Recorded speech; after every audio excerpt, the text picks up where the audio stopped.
Really looking forward to E1 Season 2. Now we know the E1 Championship gets faster and more competitive, more drivers every single season. You could see that the competition is getting better and better. It's time to mix things up. It's time to throw more challenges at the teams, more challenges at the drivers. We've got a new format, well, a new platform anyway, the iRacing platform. For anybody in the motorsports world or the e-racing world will be very, very familiar with this platform, even if they haven't raced on it. The iRacing will change things up quite a bit. Different tracks, different cars, and even different kinds of racing. It's a very comprehensive platform. The handling of the cars, the way that the cars respond around the track will be a lot more realistic. In race room, the drivers and teams have learned how to have contact without breaking the car. With iRacing, you have to be much more delicate. You can see the damage in the cars when you have the accident. So drivers are going to have to be more circumspect with how they attack the races. Alex has selected 3 new cars for this season, and all 3 are beautiful. The IR-01 car, very fast, looks great, and some great racing as well. We will also be using an IndyCar style, the Dallara IR18. It's going to be an oval race. That's going to be challenging because oval race is a completely different kettle of fish. And then, of course, the other fixed race will be racing the Lotus 49 car. Historical Formula One cars is going to be a whole new ballgame. It's old school driving. There's an old steering wheel there, and there's back end, and there's no real downforce behind you.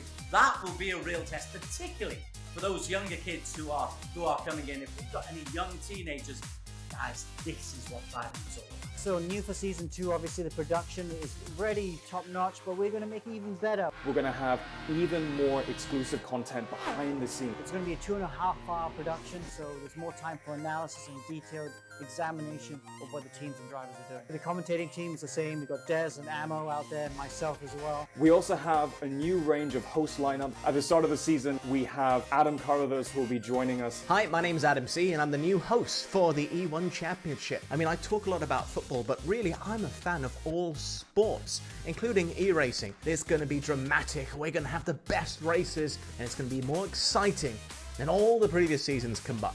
We're also going to be joined by a new racer gal, Amanda, who will be helping us. You'll see some snippets of her throughout the show. Great to have these new faces to bring extra element to the production. We've got new talent, and they're younger, and they're robbing me of my rice bowl.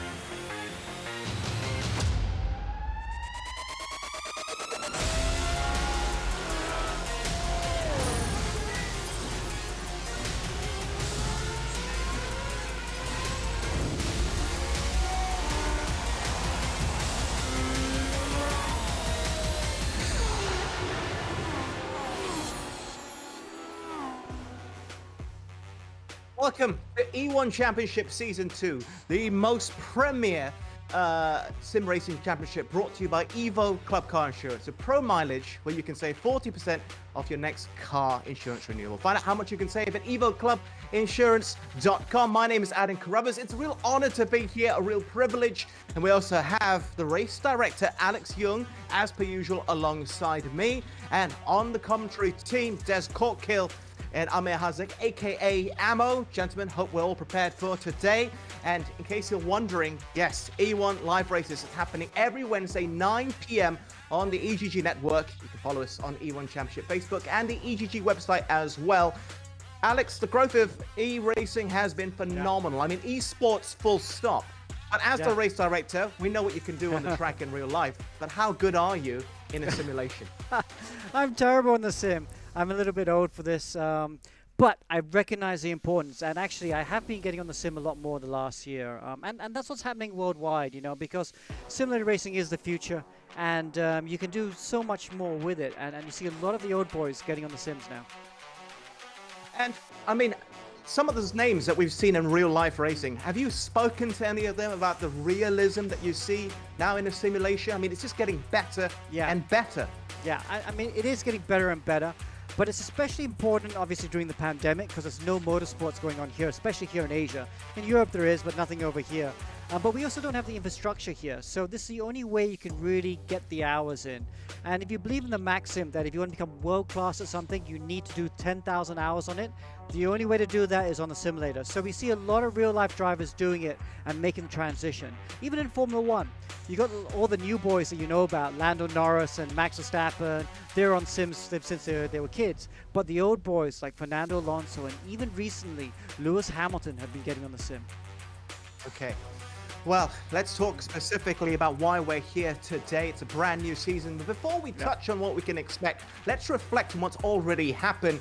6 months, 2 seasons in a row, 2 champions crowned, 2 different champions, 2 different teams. I mean, Des, it has been a phenomenal series so far of championships. Yeah, Adam, it's been very good. Listen, I'm old school. I'm not the target generation here, but I've been blown away by the sporting skills. And in season 1, you had a young Malaysian kid called Nakib Aslan who came on, and he won 6 races, got another 6 podiums, was far and away the best. Season 2, he was blown away by a man who calls himself Hamilton, named after a certain racing driver, but Alif Hamilton has the same skills as well. So we've had 2 fantastic champions, and in season 3 we reckon it's even going to be even closer because we've got a wider pool from a wider part of the globe. Technically, we're still in season 2 because it started on season 0. But Amo, quick one for you. When it comes to looking back on how everything was in the past, were they the favorites to win, the 2 that actually were crowned champions? It's a change of game, to be honest, for both of them. So they might be caught up by this new racing sim. Yeah, we're not going to call it a game because this is more of a hardcore sim. But those 2 champions, they dominated in race room. Now this is iRacing. It's going to be a whole different ball game for them to put a Premier League context into this. I'm guessing it's going to be an even more challenging race this time around with even more competitors. But let's just take a visual reflection on everything that happened in season 0 and season 1. And there's contact with Nakib. Nakib accelerates away, and despite a puncture, Nakib Aslan will take P1. His 3rd win of the season. Nakib Aslan has got the victory. Double for Nakib. Nakib is being aggressive. Contact with Arif, and Nakib hits him. What's happened to Nakib Aslan? Our first season 0 E1 champion, Nakib Aslan. Mohammed Alif Hamilton, who won race 1, 2 and 3, so it's a wonderful start to the season. Alif will now go for it. He takes the lead. And a race double goes to Alif Hamilton, win number 5. Is that Alif's winning? It is. Alif has spun. Alif has got himself up into P7. It is another victory for Alif Hamilton. Ladies and gentlemen, your champion, Mohammed Alif Hamilton. Congratulations to both those winners. Great memories, I'm sure, for everyone who participated or everyone who watched. But for this season, Alex, what exactly is different beyond the obvious, which of course is now iRacing being the platform we're using? What about the tracks? How are you shaking things up? Because no one likes repetition. Well, I mean, the tracks is kind of good. We're going to go into some new tracks that we've never been before. And of course, let's not forget iRacing. We've got the oval race. We have an oval race. We've got some night races coming up. So lots of fun things to see. Des, anything in particular that you're looking forward to in season 2 that's going to be different from what we've seen in season 0 and season 1? Well, the virtual graphics are superb, but I'm looking forward to that oval race that Alex just mentioned. But you can never get away from Spa-Francorchamps. In virtual sim racing, you get a view of Spa and that dip and rise up the hill and the corners and the difficulty of it. You get it in a way that you cannot see in real racing. So I'm looking to Eau Rouge Corner at Spa, and I'm looking to the oval, as well as Silverstone, of course. I am British. Of course, without a doubt. Alex, competition format, any changes here? Well, we got quite a few changes. I mean, we have the usual 15-minute race 1 and reverse grid 30-minute race 2. But, we have got some mystery tracks and we've got some Joker formats. We tried a Joker format in Season 1, so we really like that. So we'll have some Joker formats, 2 of them this time in Season 2, where we just tell what the format is on the actual day. So the drivers and teams don't have a chance to prepare, and that'll be interesting for them. I still have memories of you being out there on the track in real life. And let's take a look at your selection of tracks for this year, because you have a history with pretty much all of these.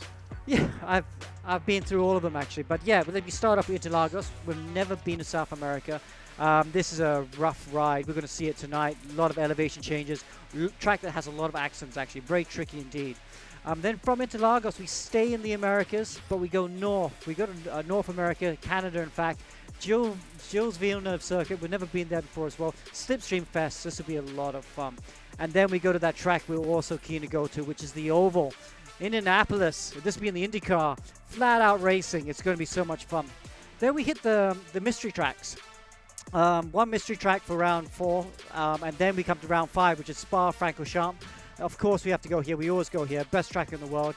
Then we leave Spa for round 6, and that'll be a mystery track. Before going to Monza in Italy for round 7.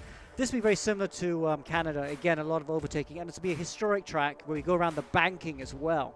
And then finish off at round 8 at Silverstone Circuit. Again, like Spa, lots of high-speed tracks, very demanding to drive, but you have a lot of overtaking here as well. So good racing there. Des, do you have a favorite track beyond Silverstone because of your British heritage, of course? But in terms of sheer racing drama, does anything stand out? Well, I've been introduced to a lot of these thanks to Alex and his involvement with me in e-racing. That Eau Rouge corner, you cannot understand how difficult it is until you see it in a sim. Even in a sim, it's scary going down the hill and then you bottom out at the bottom, come up and then you've got a fairly sharp right. It is spectacular. That will be a moment that I'll be working very hard on directing. You know, Amo, to give the viewers a little peek behind the curtain, we've actually been able to do some rehearsals for this with the drivers, so it didn't count for anything, but it was amazing to see what happened at Monza. That got me excited. My jaw was dropping as we were watching the rehearsals. Yeah, especially the fact that we had instances of where there were start line incidents. Two guys flipped over the barrier. We're not going to not drop any names, but that one driver who actually managed to get away from that scuffle decided to actually just run away with the race win. So that might be interesting to see what the stewards will have to do for that. But yes, that Monza round with the Lotus 49 is something that we're going to look forward to. Absolutely amazing racing. If you remember the John Frankenheimer movie from 1966 called Grand Prix, you'll know what I mean. That banking is amazing to watch. It is quite a memory that you have. A quick one from you, Alex. What about your favorite track? Because you have a personal connection to all of them, racing on them. Yeah, I mean, the oval race is going to be fun. We're also going to throw up some night races as well. That'll be interesting because we've never done any night races as well. But the oval race will be fun. It's on a different track, a different car as well. We won't be driving the IR01. We'll talk about the cars in a second. But it'll be a specific IndyCar for that track. Oval racing is a completely different mindset. The teams, the drivers are going to get used to it. The way you set up the car is different. The strategies, the fuel saving.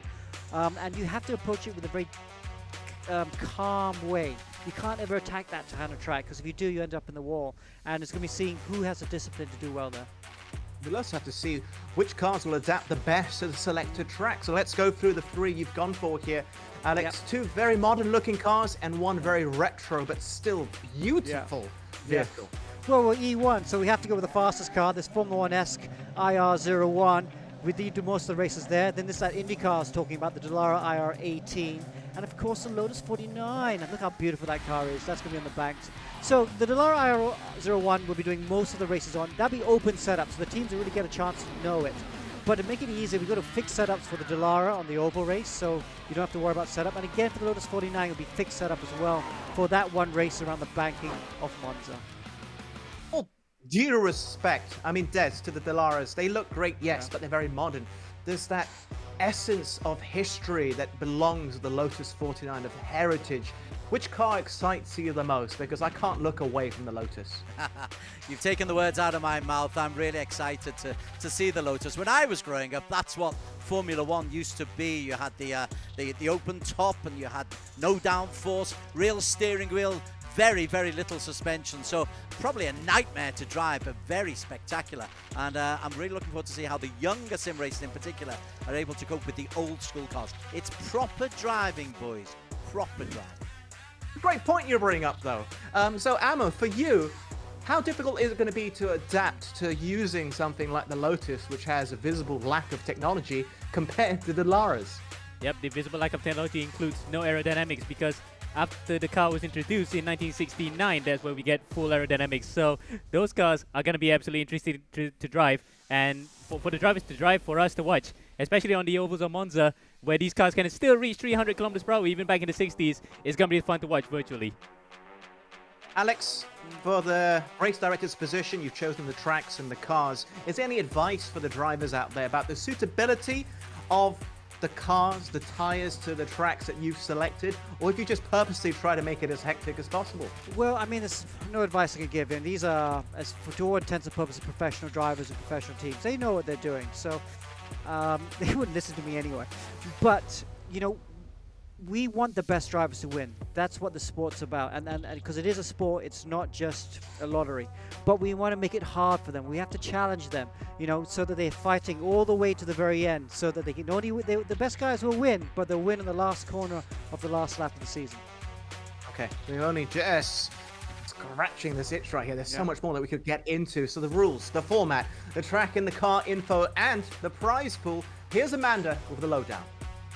Hello everyone, I'm Amanda Andrea, the very first race girl for the E1 Championship, the most premier sim racing championship in Southeast Asia. I'll be bringing you all the weekly updates of the race details and information for the season. The drivers and teams will race across 8 of the world's most challenging virtual circuits for a chance at the championship title and of course, cash prizes. Round 1 begins in Autodromo José Carlos Pes, which is better known as Interlagos, Brazil. It was named after Brazilian 1977. It's also one of the most celebrated Formula 1 circuits located in Sao Paulo, Brazil. Interlagos, Brazil is an anti-clockwise circuit with a total length of 4.309 kilometers. It also has 15 turns in total. It has one of the longest pit lanes ever used in Formula 1. Interlagos is F1's second highest track in terms of altitude, with the highest point at 781.9 meters above sea level. The elevation difference between the highest and lowest point is 43 meters. Now that's practically the same height of Paris's famous Arc de Triomphe. It has hosted the Formula 1 Brazilian Grand Prix since 1973, and its fastest lap record was 1 minute and 10.54 seconds, made by Valtteri Bottas. In round 1, drivers will be driving with incredible on-track battles. The Dallara IR01 is powered by a 3-liter V10 engine, giving it 900 horsepower, which allows it to go from 0 to 100 kilometers in 1.2 seconds. Now it also has a top speed of 346 kilometers per hour, resulting in a car that is a thrill to drive. The Dallara IR01 weighs around. Let's move on to the race format. Each round we will have 1 qualifying race and 2 main races. We begin with a 10-minute qualifying race to determine the starting position, followed by a 15-minute sprint race and a 30-minute reverse grid race. The top 5 in the qualifying will be given points, and the top 15 in race 1 and race 2 will also be given points, and an additional 2 points will be given to the driver with the fastest lap in the race. At the end of the finish line of all 8 rounds, the drivers and teams with the highest accumulated points will take home the championship title and trophy. The total prize pool of $16,000 is up for grabs this season. Our champion of the season will walk away with $4,000 and a trophy, followed by the first, second, third, and fourth runner-up. And this season, we have also added cash prizes and trophies for the team championship as well. The team champion of the season will walk away with $4,000 and a trophy, followed up by the first, second, third, and fourth runner-up. Hey, good luck to all of you, and may the fastest win. Thanks there to Amanda. I mean, that's a very sizable prize, Alex, but if there's one thing I've learned from speaking to sportsmen, professionals in every field, is how competitive you are. What matters more here, for you anyway, the prize money, what's an offer, or the ability to be able to brag, to have the rights to do so? Yeah, the prestige, the bragging rights has always mattered. I can't understand how yeah, okay, I guess you get older, but for me, it's always about the prestige. It's a bit like I'd rather do the Olympics than play pro somewhere else. You know, but it's different these days, isn't it? It's all about the money. It certainly is. Des, I know that you're very much a romantic when it comes to sports. So where do you fall on this? Is it the prize money that's important, or that romanticism of being able to say I am the best? Well, the romance comes, I think, Adam, with me, because I was never good enough to be paid to play sports, but that's another story in particular. But you've got to want to do it. You can't be motivated by money, unlike some millennials I know. Yeah, I would say the money will count for sure because $16,000 up for grabs for both the drivers and the teams. They'll definitely go for the money. They don't care about the brake rights. All they care about at the end of the day is their bank accounts filling up. That's true. Alex, before we go for a break, I think this might be the most important question to ask you all day. The quality. What qualities are you looking for in a champion? Wow, fast. But I mean, they're all champions in every sport. I know have very similar qualities. You might have different flavors to it. You know, it might have different styles of aggression. Styles might different, but they all have the same qualities: the dedication, the focus, the hunger, the discipline. They don't have, you know, there's so many factors. If you're a 9 out of 10 and not a 10 out of 10 out of all these, you'll never do it. Des, I need to throw in one word there: gamesmanship. The ability to just see off your rivals on the track. Yeah, it can get pretty naughty out there. I mean, we mentioned Nakib and Alif, and they raced very well, but they're not above the dark arts, which is just using your weight. You know, in football, you can use your weight in the right way. These racers do it in exactly the same way as well. So it's not all lollipops and singing and happy clouds. There's a few dark arts in there as well. Look out for that. They're good fun. Yeah, that's always what happens when you get to this level of racing. We're going to go for a quick commercial break. Our analysis will continue. Plus, we're going to head straight over to the track for qualifying. Be right back.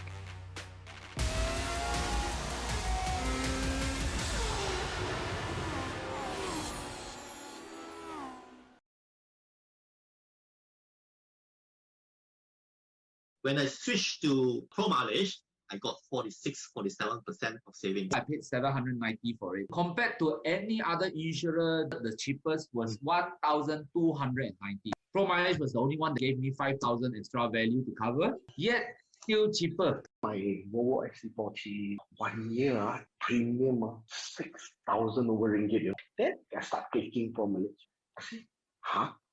3,200 plus ringgit. Claim went through pretty fast. I got my car back pretty quickly as well. Called them about 8 o'clock in the morning. I think within 1 hour it came.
So for this season, which teams and drivers are back? First, of course, we've got the big two, Team Flash and Stars Motorsport. It's difficult to look beyond Flash, Alif Hamilton and Nakib, the two champions from Season 0 and Season 1. Also, the usual guys, Black Arts Racing will be there. GT Radio, Eurasia, Safe House. These are all teams that are capable of winning races and fighting for the championship. Some new names as well. We've got Apex E-Racing, but we all might remember them as I1 Racing from last season. Also, don't forget, there is a prize money for teams and drivers this season. So teams are going to be under a lot more pressure to be stronger with their teammates for Team Championship. Really looking forward to this. We know who the established stars are. Can they be picked off? That's the big question ahead of the 8 rounds of Season 2.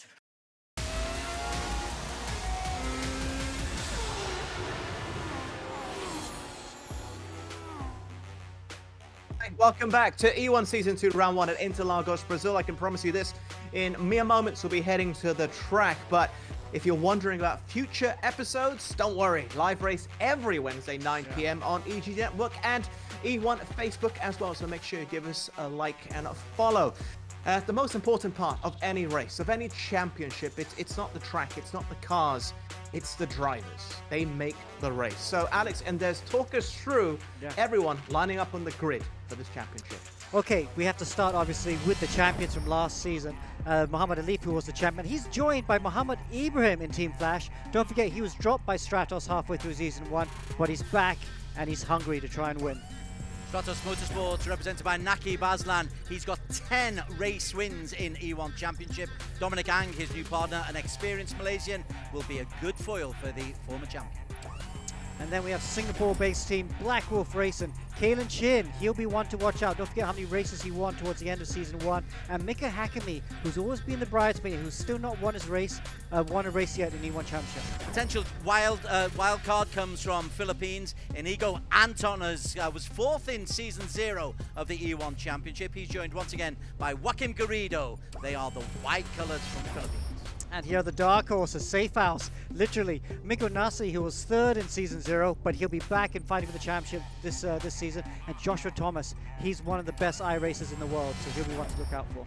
Black Arts Racing, Josh Perwin and Luke Bannister, 2 young Australians, both with a good pedigree. Perwin 5th in the championship last season, Bannister making his debut. And then we got Apex E Racing. Arif Azmi is back. And of course, Mohamed Zini, both teenagers, and they're really the future of the sport. They'll be one to watch out for the future as well. The next generation young is on display for Slipstream Motorsport. Alistair is alongside Ivan Vantagiato, who had a couple of races last season in E1 Championship. Looking to see how the Australian does. And they've got Team EGG. Got Whelan Choi there. He was there the last 2 seasons, a YouTuber. Of course, Aaron Lim, very experienced, famous driver here in Malaysia. A1 Team Malaysia driver. He'll be one to look out for too. And then the icons, Tunku John Lay. We know him as a drifter, but he can also sim race very, very nicely. And Keithley Othman joins the old boys in that team. Come on, the old boys. Thanks for that, guys. And Alex, I mean, we could sit here for 2 hours and analyze each driver and each team. We don't have the time, but with new pairings, new chemistry, does anybody stand out for you individually or as a team? Oh, there's so many. I mean, Team Flash with Alif and Ibrahim, they're going to be factors. Who else? Nakib, that's a Season 0 champion, he'll be there. Kalen Chin, you know, he won so many races in Season 1, he'll be strong. 3 Aussies, you know, from Black Arts Racing and Josh Thomas in Safe House, and Miko Nasi, actually. You know, he had a poor Season 1. I think he'll be back really strong for Season 2. Amo, I know you're still there. I want to get a few words from you on this because having a chance to see the drivers in action, I mean, temperament plays a huge part here and coolness under pressure as well. Absolutely, and some guys are cool operators than others, and for certain drivers like last season, Alif Hamilton, he was completely cool. He had all the right makings of trying to put together a championship, and he did it. Likewise, Naki Baslan as well, except he had quite a few instances where he nearly lost his cool and had to resort to bare aggression. But overall, those 2 guys, they put in championship campaigns without any faults. They scored points in all the sessions and all the races. So that's the key here. Temperament and also the fact that they can keep cool under pressure. There's that romantic side. If you came out just now looking at all the drivers, you highlighted the oldies, I think as you put it. What makes you stand next to them, wanting them to do well? Do you think they will do well? Yeah, I think they will, because Tunku Janlei, in another competition that I work on, he's been having some terrific races. He's not won one yet, but he's had a couple of podium finishes, so look out for Tunku John. But I think it's really difficult to look beyond Alif Hamilton. He was champion for a reason. He was a standout champion, and he set a standard that others have really got to reach. Yeah, on a new platform, it could be very, very interesting for those established names we've already mentioned. Let's head over to Amanda once again to talk to us through about qualifying. Hello from Interlagos, Sao Paulo. Today's weather is partly cloudy at 30 degrees Celsius. The air humidity is at 70% and wind speeds are at 5 kilometers per hour.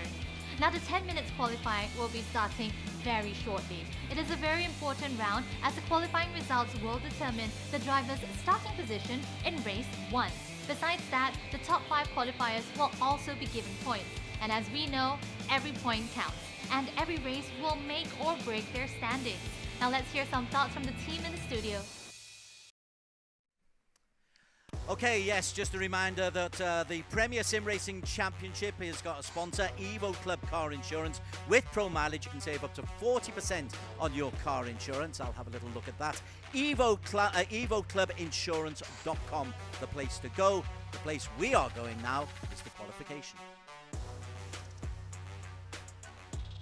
Amo, what are you expecting here? Interlagos is an awkward circuit, and it's anti-clockwise, which is very unusual. Yep, and in real life, the driver's neck will be tested to the breaking point because most drivers are used to clockwise circuits. This one is one of the very few in the world that is actually anti-clockwise. The other one being Istanbul Park and Yongan in South Korea, just to name a few. So it's a completely different ball game to drive on when it's an anti-clockwise circuit.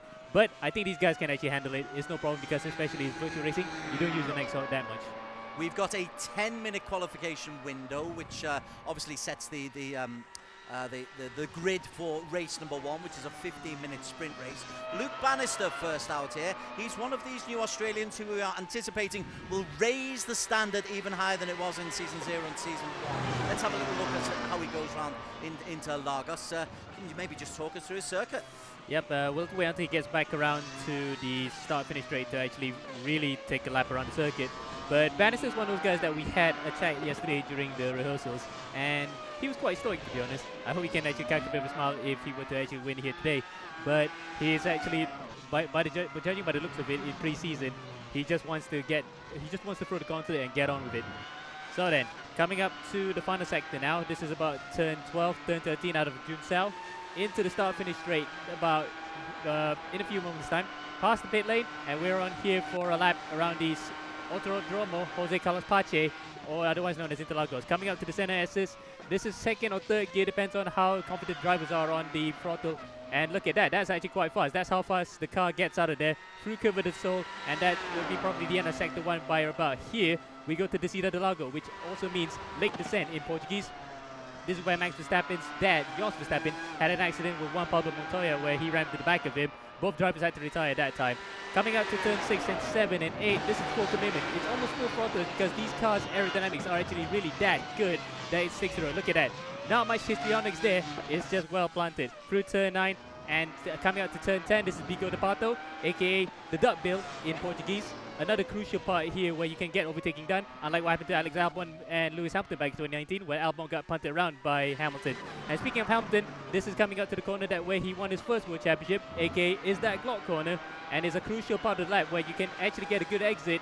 You will actually get a good lap time around here. So Bannister then coming out to the line now through turn 14, and that's a lap around the Autodromo Jose Carlos Pache.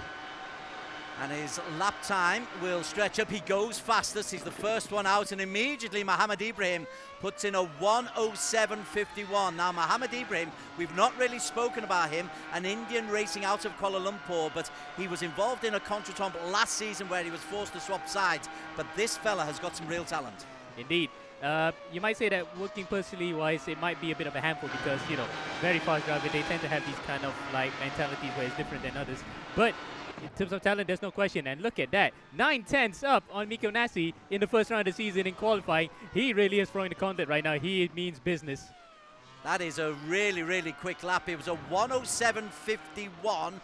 How do we get him through his sectors here? He's just coming up to the end of his second lap, I understand. Yep, there he is. Mohammed Ibrahim. Let's have a look. Off the beaten track there, but you can use the full width of Interlagos. Doesn't seem to have been stopping him. A 1:07.51 was his first lap time. Is he able to improve on that? We will find out very, very shortly. 1:07.51, the time to beat in his second lap. Ooh, he's 600ths out. It's still another quick lap. Wow, consistency there. And it looks like we're going to have another Team Flash driver dominating, albeit it's not Alif Hamilton. In fact, speaking of Alif, where is he? I don't see him in the timing charts. There he is. He has not recorded a time just about yet, but he might be overshadowed slightly by his fast teammate in this first round. Well, let's have a look with Alif. We've been following them quite a long way round. Qualification, 6 minutes still to go, so they shouldn't worry too much. There's a lot of time in this 10 minutes. It was 5 minutes last year, which put a bit of pressure on them, but you can actually just have a little look, see who's setting the times. And Alif Hamilton, well, so far so good. Hasn't put a time in so far. The time to beat a 1:07.51. That is quick. Yeah, that is quick.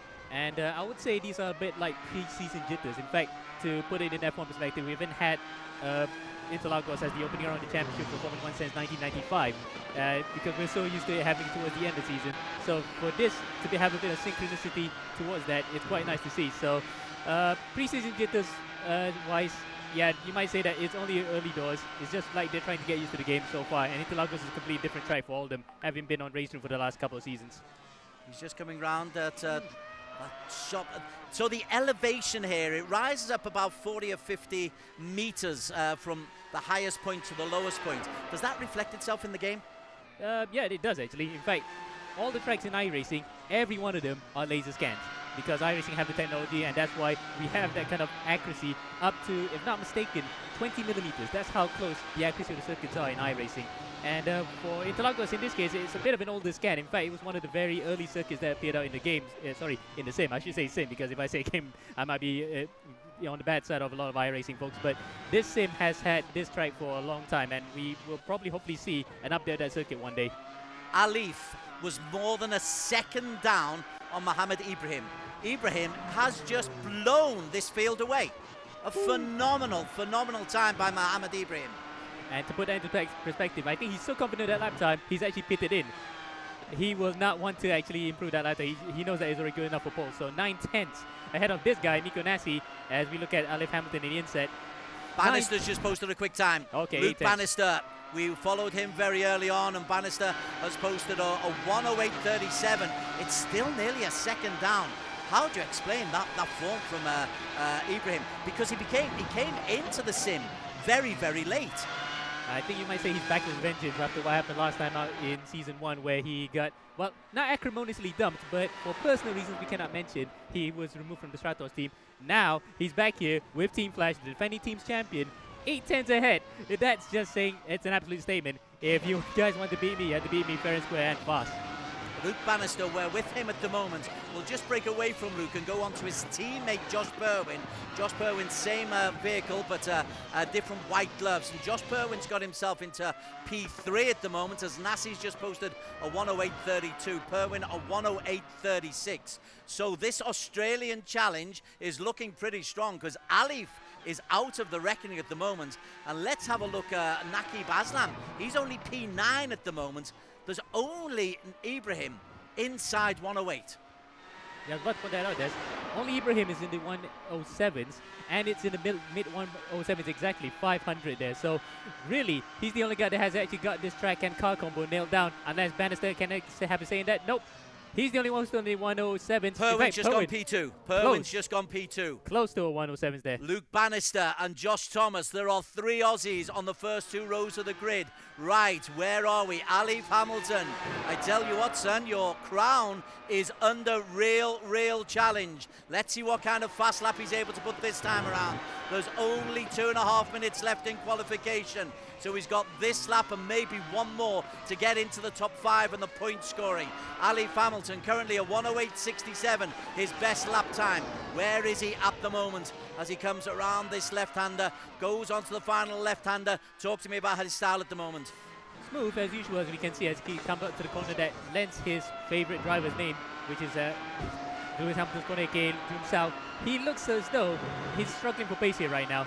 About 1.1 seconds off Ibrahim, so not a good start to the season so far. But if he can improve to get closer than that, at least he could limit the damage. He comes across the line now, and his improvement is 7th, but still over a second behind Ibrahim. Ibrahim's pace is so scintillating. The best of the fast Filipinos, Inigo Anton, he's about to come in as well. He's got a 108.67, P8 at the moment. For the man who came 4th in the championship, isn't able to improve that. Nakib Aslan is out of the running as well. He's got a slow lap time as well. So everybody has posted lap times. There's still a minute and a half left, but I think nobody else is going to get out on the track there. Mohamed Zini unable to post any kind of a lap time at the moment. And so is Whelan Cho. In fact, Whelan also is just about, he just crossed the line, 5.9 seconds off. So he's on the back foot from the word go, and he has a lot of work to do here in the first round of the season. So nobody is actually on the circuit at the moment because they wouldn't be able to complete a lap. But I can tell you, we've got Ibrahim on the 3rd row of the grid. It means that the likes of Kalen Chin, Alif, Inigo Antam are all out of the reckoning. Amo Hazik. We have got a bit of an upset in the early stages already. Inigo Anton out 7, but Alif out of the points and will start on the 4th row of the grid. Interesting. So it seems that the iRacing specialists have come to the fore, and the likes of Ibrahim, Perwin, Bannister, Thomas, and Nasi, the top 5, are all notorious. Well, notorious I say in a good way, iRacing drivers, while Kalen's also up there as well in 6th. So interesting to see there how this will line up for the first race of the season, where the iRacing guys have taken over here. Okay, right. Qualification is officially over. Mohamed Ibrahim has blown this field wide apart. iRacing has made one heck of a difference in season 2, the first round. Tell you, it's going to be a different season, Alex Young. What a lap. That was phenomenal. That was absolutely phenomenal. Blistering pace. Kind of caught me by surprise, if I'm being completely honest. I mean, Alex, I believe we're about to get Mohamed Ibrahim into the chat right now. Do you have any questions? Well, Ibrahim, talk to us. 7/10 on pole by 7/10 around Indianapolis. Please don't tell me you had another half a second in your back pocket or something. Was that a good lap? Yeah. Hello everyone. Yeah, it was a good lap. I had a couple of tenths in the back, but drivers. Well, I mean, phenomenal. Talk us through the lap. But what's your preparation been? Because you've blown everyone away in qualifying so far. Yeah, I mean, my lap was basically as clean as possible. I didn't try to overdo anything, so I just kept the lap clean and not to do anything stupid. How much preparation have you put in preparation for the season? Unfortunately, for the first round, I didn't have as much time as I wanted, as I was a bit busy just before the race. But I'm happy with the time I spent. Okay, so I'm not going to ask you about strategy because you're not going to tell us. How do you think the race is going to play out anyway? Yeah, I think the race is going to be quite tough because it'll be a lot of slipstream and things like that. Yeah. So hopefully we can keep it clean. Okay, soft tires. Obviously, soft tires for 15-minute race. I mean, you can see at the start. Yeah. Okay. Well, congratulations. Good luck for race 1. Yeah. Thank you so much. Okay. Congratulations once again to Mohamed Ibrahim. We know that he's in P1, but Des, talk us through the rest of the grid. Yeah, so the season has started with a bang. Mohamed Ibrahim will pick up 5 points for the qualification, the fastest time. Look at that, though. 7/10 quicker than Josh Perwin. Luke Bannister and Josh Thomas say the new boys are here to stay. Great for Black Arts Racing, 2nd and 3rd there. Miko Nasi for Axel Sports on P5 alongside Kalen Chin. Alif and Inigo Anton on the 4th row of the grid. Nakib Aslan alongside his teammate for Stratos Motorsports down on the 5th row of the grid in P9. Questions are being asked. Very, very competitive from Othman as well and Tanku John Lay. They put in decent lap times, but wow, what a start from Mohamed Ibrahim. This season is going to be different than either of the two we've had so far. Excellent. That's all just from the qualifying. I can't wait till we actually get some proper racing done with all the cars out there on the track. We have the sprint race in just a few minutes, but we have to go for a quick commercial break. When we return, we have that and more.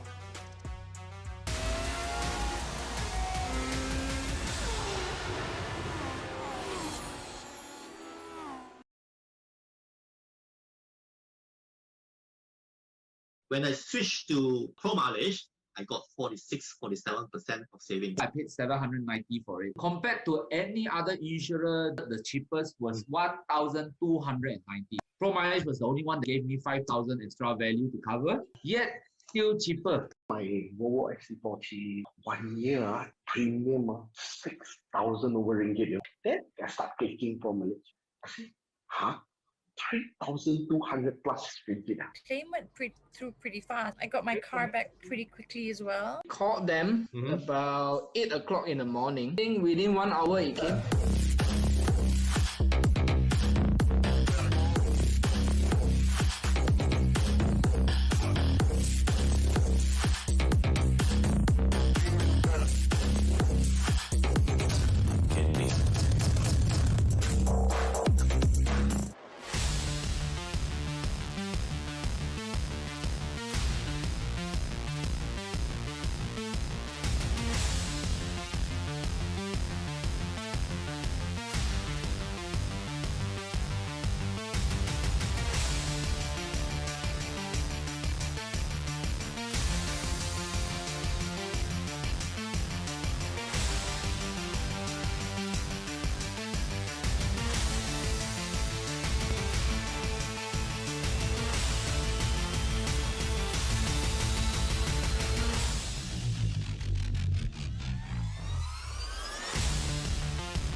Hi everybody, I'm Inigo Anton. My name is Garida from GP Radio Eurasia Motorsport. Hi, I'm Mick Grassi. My name's Josh.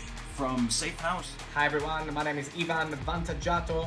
I'll be racing under the Slipstream Motorsport team. Hello, I'm Arif Azmi. I'm Muhammad Zini from Apex E-Racing. Hi, I'm Nakib Azlan. I'm Dominic Ang from Stardust Motorsports. I'm Ali from Team Flash. I'm Mohammed Ibrahim, racing for Team Flash. Hi, I'm Kevin Chen. I'm Mika Hakimi from Black Wolf Racing. Hi, my name is Willen. I'm from Team EGG. Hi, I'm Aaron Lim. Hi, I'm Jess Powen. My name's Luke. Competing once again with Blackouts Racing. Hi, I'm Kipi Osman. My name is Tengku Jan Lee.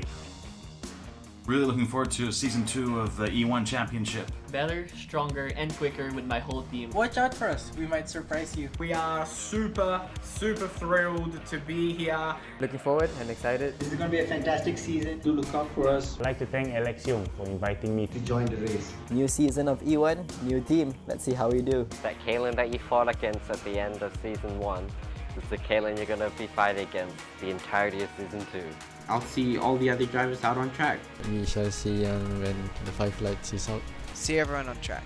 Team EGG. Yes, you can go. Let's go, bro.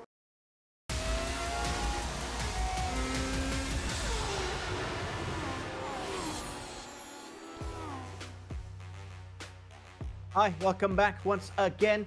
Season 2 of the E1 Championship. We've just had the qualifiers, and it's safe to say that the breakout performance there belonged to Mohammed Ibrahim. We just spoke to him moments ago, but that's a very positive thing, Alex. Who do you think was going to be disappointed from their result in qualifying? Everyone. You know, there are a lot of drivers there that were expecting to be fighting for pole position, and okay, maybe they're they can understand getting beaten on the day. But 7/10 is a big amount. It's a big gap, especially at Interlagos. So there'll be a lot of long faces on Zoom right now, going, "Wow, that's a big chunk," and they'll be, but they're race car drivers, you know. They'll be thinking straight away, okay, what can I do? What can I do with the setup, maybe? And they won't give up. There's 2 races right now, and they can still turn things around. Yeah, of course, we still have the sprint race. That will be commencing momentarily. And then we have the reverse grid, which will be much later on. But if you missed out on the qualifying, if you missed out on the positions where everybody finished, just a little recap of what happened. I mean, of course, Mohamed Ibrahim, we know how well he's done. Yeah. But looking at some of these other positions, Alex, who do you feel is under pressure now? Wow, first of all, you have to talk about Ibrahim's teammate, Mohamed Ali. I mean, he is the reigning champion. I'm actually not too surprised to see him so far down, to be honest, because I know he's got a lot of national service right now, so he hasn't had a chance to do any training for this. In fact, he was working last night, in fact, when everyone was testing here. So there is a reason why he's not as quick as he should be. But, you know, it's his team. He'll be under pressure to do something in the race later. All right, we're going to try to speak to him in just a moment. Des, why don't you talk us through what happened during the qualifying? Certainly will. Well, Mohamed Ibrahim blew us away. Not only one fast lap, he actually had a second fast lap, which was only 600ths down. So it wasn't a flash in the pan. It wasn't a one-off.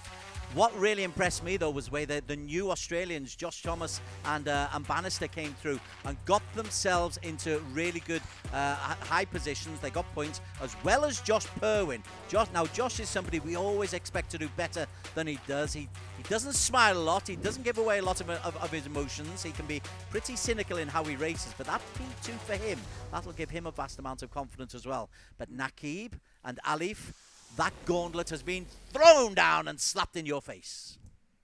Just phenomenal what we saw from him. And we're going to try to get Josh Perwin into the conversation in just a moment. I think he could be here now from Black Arts Racing to talk us through how he found the track today. I'm sure, Alex, that you'll have a few questions to ask him. Before we do that, though, just a quick graphic for everything that happened during the qualifying as well, so everybody will be fully understanding of the situation we're in right now ahead of the sprint race. And I just find this amazing. I did not see Mohamed Ibrahim coming into this position. Really, I just... Did you foresee this, Alex, in any way? Yeah. No, he's a very much an iRacing specialist. I thought he'd be in the battle for pole position, but I did not expect 7/10. That was quite impressive. Yeah, that is certainly true. Okay, let's just take a look once again at the result. As promised, of course, we can't read too much into it just yet. Of course, there are some points to be won if you are Mohamed Ibrahim right at the top. As for everyone else, there'll be plenty more points to be won later on during the sprint race and also during the reverse grid. Fascinating, absolutely fascinating in terms of strategy, where you want to finish, where you want to start as well when it comes to the sprint race. Here we have it, the qualifying round. It's still early days. Again, there's so many more points to be won throughout the course of the entire championship. We cannot read into this too much at all, Des. I don't know. You know what? That's such a quick lap, and Ibrahim has shown in the past that he's good enough to be on podiums. If he's good enough to be on Team Flash alongside Alif, maybe he can, with this early start, point himself as a potential contender. This is not going to be a runaway championship, I can tell you that. Perwin will not let you. I'm loving the fact the Aussies are in there. Miko Nasi, he will have been buoyed to do his best, because having come 3rd and 4th in the 2 previous series, he's got something to prove. This is going to be a really competitive year, and it's starting off right on the very first qualification. Looking at that on the board, Alex, the psychological aspect, of course, as well. You've made a statement early doors as well that could have a huge impact on the rest of the races. Yeah. So let's get someone in right now for the conversation from Black Arts Racing, as promised. First up, we've got Josh Perwin. Talk us through how he found the race today, Alex. Josh, we've got to talk to you. How do you qualify go? Look, I'm happy with P2. I think that's the maximum we could get today. Ibrahim's just on another level with iRacing, so our goal is to try and just see if we can get some positions maybe in race 2 on him. But yeah, I think I think that was the best I could do, so I was happy with second. I heard you in the lobby just now talking about setups being quite important here at Interlagos. You think Ibrahim's got something? I was kind of basing if he had a good setup or not, depending on where Alif qualified, but Alif was quite far back, so maybe they're on different setups, or Maybe it's just the driving, I guess. Yeah, yeah. No, I mean, that would explain the gap because it was a very big gap. But, okay, what's the strategy for the race? Because obviously the first corner is going to be important. You can slipstream here, so if you can look after the tires, stay in the slipstream, you can still win this race, eh? Yeah, maybe if I can stay in the slipstream of Ibrahim, especially at the start, I can hopefully pull away from the rest if there's a bit of carnage behind this. Getting the start in these cars right is quite tricky as well, so got to make sure I nail that, and then the first couple rounds just try and avoid incidents as much as possible. So yeah, looking forward to it. Okay, awesome. Thanks very much. Good luck for both races. Thanks to Josh. Now, we've mentioned Muhammad Ali quite a few times here, the pressure he must be feeling right now. He's from Team Flash. He's just seen his teammate do exceptionally well. Alex, I'm sure you've got some burning questions for Muhammad Ali. Well, yeah, I want to talk. Ali, our champion, how did the qualifying go for you? I mean, I mean, you could see from the lap times that it wasn't exceptional. But yeah, I mean, no excuses for myself. Even though with all the national service, I expect myself to push even harder. But I mean, it didn't happen. But yeah, we got a race to go. I'm very happy for Ibrahim as well because I mean, you can see like the top 6 are all iRacing specialists. Yeah. And I was kind of pushing for Ibrahim to be on our team so that I can kind of learn as much as I can. So I'm glad that he's on pole, and I'll just try to do as much as I can to try to help him and gain as much points for the team. Absolutely. I mean, that was a bit of a coup for you guys to take him. Like Adam was saying, that it came out of nowhere, but you guys obviously saw that was possible. But this is still early days. It's only first qualifying. Got 2 races to go, especially the reverse grid race in the second race. That'll be very tricky as well.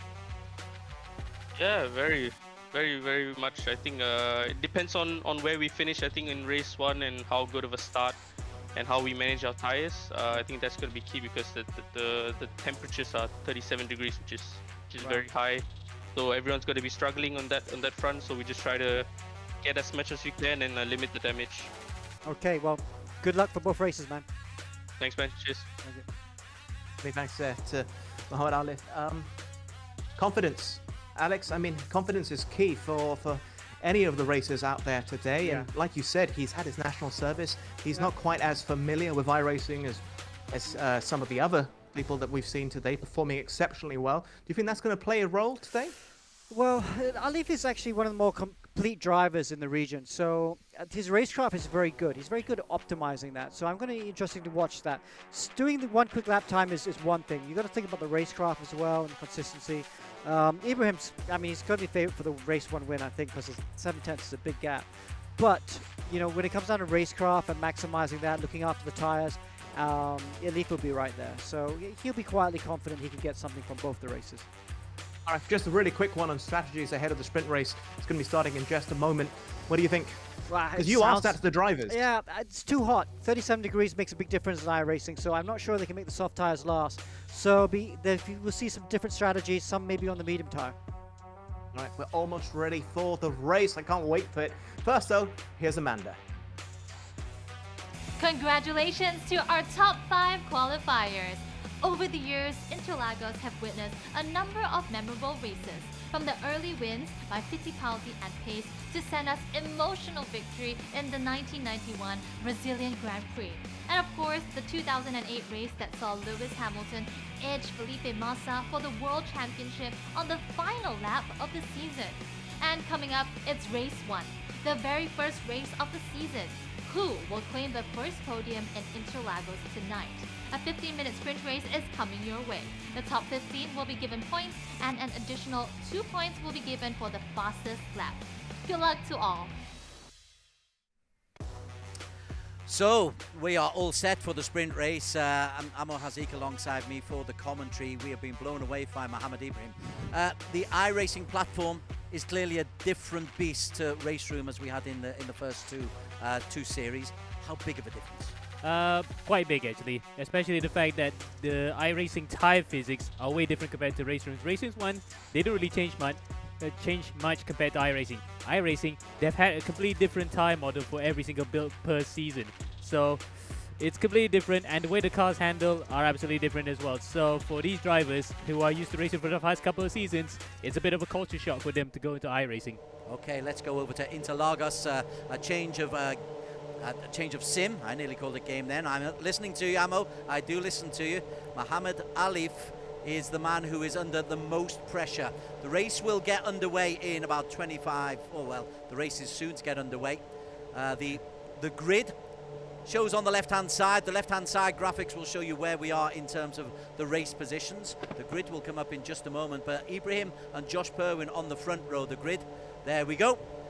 Thomas and Bannister on the second row. Black Arch Racing, both out of Australia. Nasi and Kalen Chin on the third row. Alif alongside Inigo Anton from the Philippines GT Radio Eurasia. Then Nakib Aslan, who will have to learn very quickly how to cope with this new game, alongside his teammate Dominic Ang, Mika Hakimi and Joaquim Garrido, completing the 6th row of the group. About 20 starters keep going down. We have Arif Azmi and from Apex and Aaron Lim, and indeed we are off. Race number 1 is underway, and there's a really good start from the second row back there. Ooh, looks like Ali actually made his way from P6 all the way to P4. He has, he's got to P4. What an absolutely brilliant start from Ali. Looks like he didn't have the jitters that time around. Now then, we'll have to wait and see whether or not he can actually defend that. Look at that. Josh Thomas around the outside with Ali on the inside. Ali defends. Oh, he spins. He's being contacted around by Josh Thomas. And he's nearly sent to the back of the field. Look at that. More and more car spin coming through the seat of the Lago. But Ali now back to where it's almost square one. He's down to 8. Miko Nasi was also called backwards as well. Ibrahim, though, has got off to a flying start. He is leading, but behind them all kinds of problems. Perwin has missed all the problems as well. Perwin's got them all as well. Luke Bannister in P3, Kalen Chin in P4. Yep, and we're going to have replays soon, I think, of that. But meanwhile, we're looking at Mohammed Ibrahim. Look at that. There's another car in the infield as we go through the replay. This is the carnage that we had on the very first stages. And it's Inigo Anton crashing into, is it Nakib? No, Nakib's got away with that, but Inigo Anton and Miko Nasi were involved there. But what it means is that Ibrahim has got himself a huge lead early on. Over a second lead, and only Josh Perwin has really been able to go at the same pace as the race leader, Mohammed Ibrahim. And the Bannister also tagged along with Perwin. Perwin looking very good for a start to the season, as well as Bannister. So Black Arch Racing, who finished quite low behind the other teams in the team championship at the end of last season, are looking good to start off here on the front foot for season 2. And with Bannister and Perwin working together here, this is going to be a great start for both drivers and the team. Luke Bannister in P3. That's Josh Perwin ahead of him in P2, but they're 1.6 seconds down on Mohammed Ibrahim. These are teammates, but we mentioned that the Australian connection would really come into play here, and it has done exactly that in the early stages. And we're going to get a replay of what happened to the other drivers, including the likes of Nakib. But yes, that Australian connection, the fact that they're both iRacing drivers, they really help out for their cars here as we look at the replay. Okay, they've got Nakib Aslan here. He's having problems as well. He's down near the bottom now. The season 0 champion is just caught on the back end. Nakib Aslan, wow, he is not used to being down amongst the also Rans, is he? And certainly not as far behind the race leader, who leads by 2 seconds, Mohammed Ibrahim. That qualification was terrific, and it's got him a great start. Yep, it pays dividends. 6/10 up for the rest of the team, close to 7. And now he's about 2 seconds ahead of Josh. He might just need to decrease the tempo slightly, not to push himself too hard and make a mistake. Back to the Nakib incident, he got hit by Mika Hakimi there. So now a good start for both drivers who had strong ends to the season in Season 1. So they're going to be on the back foot here for Race 2. But crucially for that, they're going to start further up in front, where that may be for the reverse grid. Okay, let's just have a quick check-in on Nakib, just to see if there's any damage there as he goes past Mika Hakimi, or Mika lets him go past. Nakib doesn't look to be suffering too much damage, but he's in P16 or P16 at the moment for car 17. And this is a big learning curve for the boy, isn't it, Ammo? Absolutely, completely different game. And Nakib himself confessed that he's not much into iRacing, at least for now. But Race Room is his main game. And whoa, so hey, Ibrahim! Ibrahim has dropped out. Oh, sorry, that's just a game. That's time. Anyway, yeah, so Nakib might be on the back from the first race of the season. As I said in qualifying, pre-season jitters. And in fact, this is the opening race of the season. we can forgive for some of the drivers who are actually looking a bit out of their depth right now. By the time we go to round 2, maybe they could be used to it. Who knows? Apologies for that. There was a game glitch there, or a sim glitch that said Mohammed Ibrahim had dropped down to P6. He hadn't. As you can see, he's happily there in P1. A long, long way clear. Perwin and Bannister are the two who are racing now then. Teammates. It gets very competitive when you're going for points though, Amo. Absolutely, and inter-team battles are always a thing. In fact, there's that one rule in racing. The first guy you want to beat is your teammate, and for Josh right now, he's beating Bannister, and look at that, Bannister doesn't look pleased by it. He's to be in 3rd place. Yes, a lot of drivers would love to be in 3rd, but being 3rd behind your teammate, that's just something you don't want at the first race of the season. We are on to lap 5 already. Ibrahim already in a class of his own. Perwin and Bannister 2 and 3. Behind them, let's have a little look to see how Kalen Chin is getting on. There is Kalen Chin. Now, we said that Kalen was in great form. He won 2 of the last 5 races last season, and at the moment he's in P4 here. He was out of the points in qualification, but it looks like, despite the pressure he's under from Josh Thomas, looks like he's got himself up into P4 ammo. Absolutely, and he did start just outside the top 5 in 6th, so he did score points for the first qualifying session of the season. But again, I did mention just now, he is one of those iRacing specialists, and he loves this game. He drives a lot in the GTs and in Formula 3s. Now he's got a more powerful beast to drive. He's actually not looking half bad either as he tries to defend from the safe house driver of Josh Thomas. This is going to be a great fight between the two Aussies. One based in Singapore, the other one based in Australia. They might not be in the same location, but they're really close on track right now. Ibrahim leads, Perwin and Bannister P2 and 3. This is the battle for P4. Kalen Chin ahead of Josh Thomas. Dominic Ang is the best of the Stratos Motorsports racers. He's in P6, and to be fair for Dominic, after not the best of qualifications, that's a very, very solid time as he comes through onto his 6th lap. Indeed, from 10th to 6th. And it might have benefited from that kerfuffle that Josh Thomas caused to Alif Hamilton to make his way up to 6th. As we look further behind, that's Inigo and Inigo and Alif fighting for P7 and P8.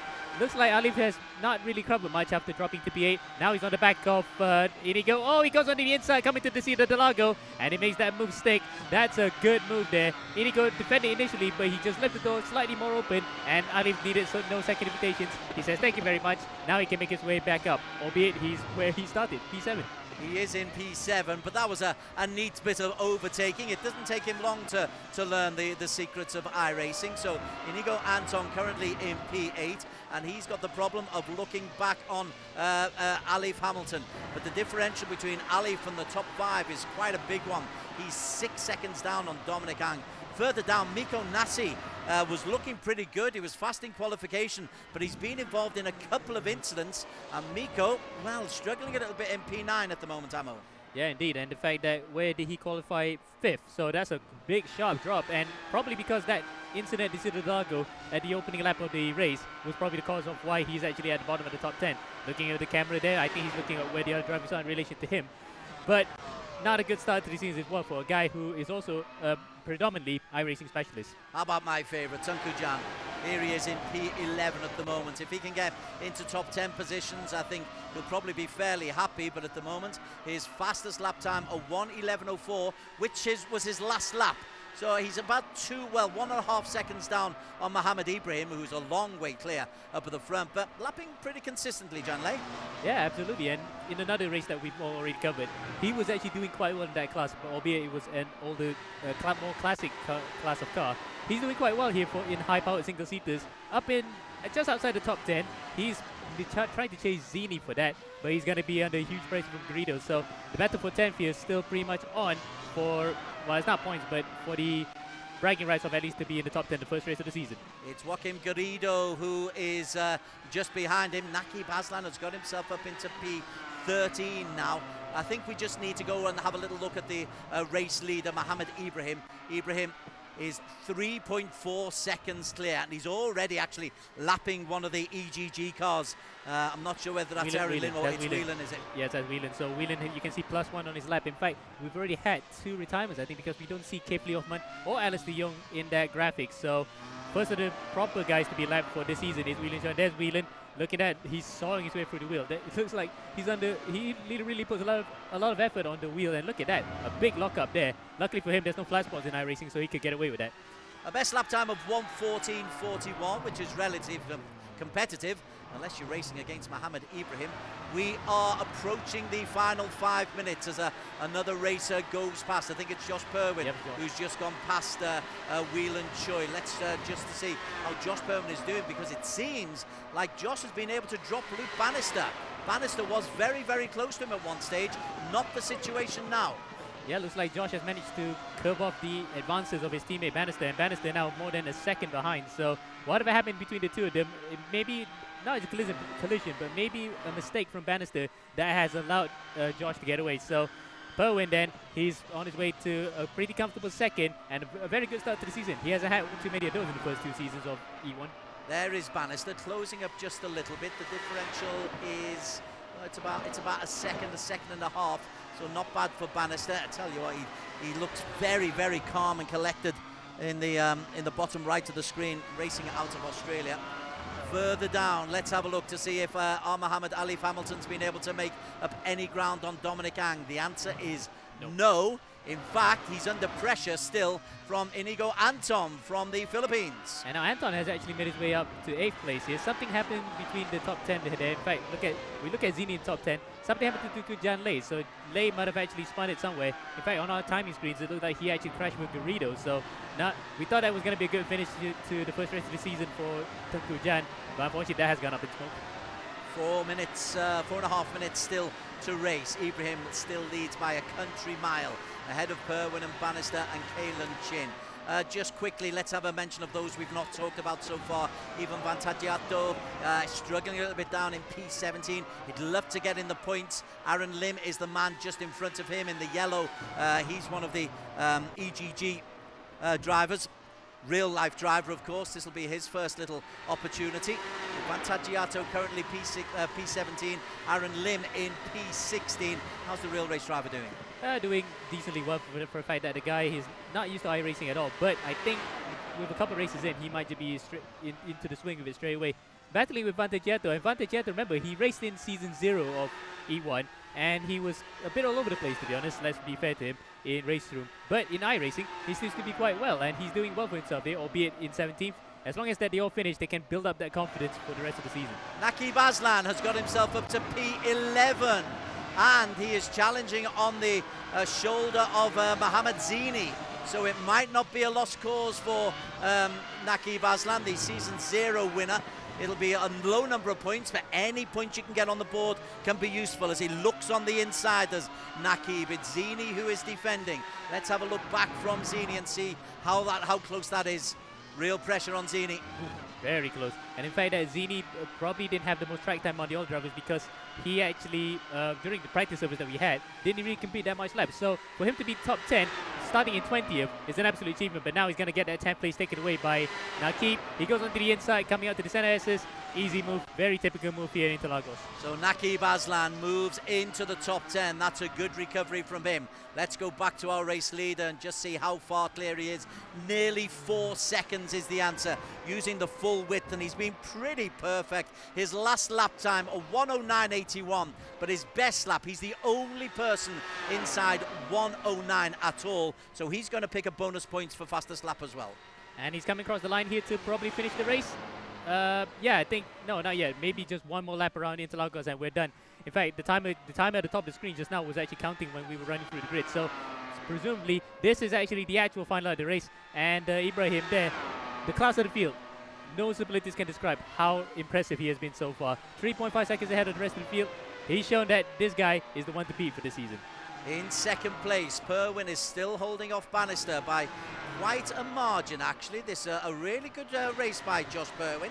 As he said, he wasn't expecting to be too close to Mohamed Ibrahim, but if the best you can do is pick up a P2 in the first race of the season, ahead of your teammate Bannister, then that's pretty good. We're on board here with Bannister. Well, Perwin is quite a way away as well. Inside 1:20 to go. It might be one lap after this, Ammo. Yeah, I think so. But looking at where Ibrahim is on track right now, in fact, he's come out of Jun Sao and all the way to the final sector of the lap. I think this might just be the actual final lap of the race. So we'll wait and see once he crosses the line. If he cuts across to the inside of the track, he knows that's the final lap.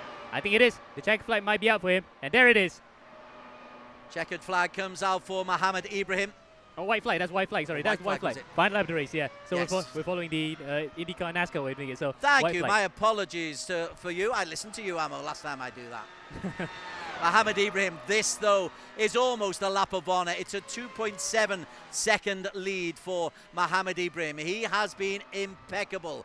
Alif, let's see if he's able to improve. He's a little bit behind Dominic Ang. I keep going to Alif Hamilton because he's the defending champion of the E1 Championship, but he's going to pick up useful points, maybe 9 points for a P7 here, but it's going to be Ibrahim who takes it. Perwin and Bannister still in that battle for second. Perwin leading that battle, and the battle for P4. Kalen Chin under real pressure from Josh Thomas. Thomas having a real go at Kalen Chin. And Kalen there not seem to be quite phased, but he knows that that guy's there, and he's trying to defend. Here they come out to big of the battle. Oh, they've hit each other. They've actually hit each other, and Kalen actually gets tucked around, but luckily it was just a half spin, and he manages to get going again. He did not end up like Alex Albon, where he faced it completely the wrong way after getting hit by Lewis Hamilton, as he's on his way to 4th place. Across the line there, Ibrahim actually wins race 1. Mohammed Ibrahim has taken race number 1 by a country mile. Josh Perwin will come in 2. Luke Bannister 3. Kalen Chin holds on despite that knock that he received. Kalen Chin will try to come over the line in P4 ahead of Josh Thomas, but your winner by a long, long margin, well, only 2 seconds in the end, but he was slowing down going over the line, is Mohammed Ibrahim ahead of Perwin, ahead of Bannister, Chin and Thomas. Okay, Alex Young, we have got a competitive season. Yeah, wow, some really good driving there. Ibrahim doing what we thought he would do, which was convert from pole position. Very cool and calm, you know, that was very impressive. He got the start he wanted. Then the 2 Black Arts cars right behind him. I thought they were going to stay there a bit longer, but they started dropping back. Josh did a good job, though. But Muhammad Ali, though, how unlucky was he? Great start up to P4, and then was it turn 3 or turn 4? He got tapped into a spin by, I'm going to say I think it was Inigo Anton that tapped him into a spin. So shame about that. But let's talk to Ibrahim. Ibrahim, can you hear us? Yeah, I can hear you. Okay, so we're just complimenting you on a pretty, what looked like a routine win. Were there any issues? Yeah, no, there was no issue. Just the lap cars were pretty scary, so. Okay, well. Yes, that's about it, yeah. Well, I'm just going to have to tell you that we've balloted the reverse grid, and it's the top 14 reversed. So you're going to start P14 for the next race. How were the conditions for the track? Was the tire wear good? No issues with that? Yeah, the tire wear, there was quite a bit of tire wear, but we have to manage that. Okay, well, you got fastest lap, so pole position, and you won race 1. Now you got a big race 2 coming up. How bad was the contact? Because saw a few cars, the small bits of contact are getting put into a spin. What's your strategy through the first few corners? Yeah, of course, my main strategy is to finish the race without having any kind of incident with anybody. So I can, like, you know, do not lose any time out of spinning or something like that. So hopefully I can keep it clean. Okay, well, good luck. Congratulations. Yeah, thank you so much. Thank you there. Congratulations, of course. And what a statement that's been made. How does this look now for the final result? Des Corkill. Indeed, so a victory for Mohammed Ibrahim. He was fastest in qualification and he's picked up maximum points in the race as well. Josh Perwin, second fastest in qualification, coming through in P2 alongside his teammate Luke Bannister. The Aussies have made a difference. Kalen Chin edging out Josh Thomas despite their coming together on the final lap for P4. Dominic Ang, good result there for the Stratos Motorsports driver ahead of the defending champion Alif Hamilton. Inigo Anton in 8th. Mikko Nassi recovers to 9. Naki Baslan recovers to a top 10 position for the season 0 champion. Zini and Garrido, Arif Azmi, Aaron Lim and Mika Hakimi picking up points. Tenku John Lay just out of the points in P16, as was Vantattiato and Whelan Cho. Thank you for that, Des. Alex, this is where it's going to get really interesting. The reverse grid, you just talked about it with Mohammed Ibrahim. So everything changes yet again. What do you think is going to happen here? Well, we've seen if you have a little bit of contact, you can lose the complete race. So drivers are going to be very careful through the first couple corners. And people going for the championship like Ibrahim and Josh Perwin, I think they're going to be even more careful than usual.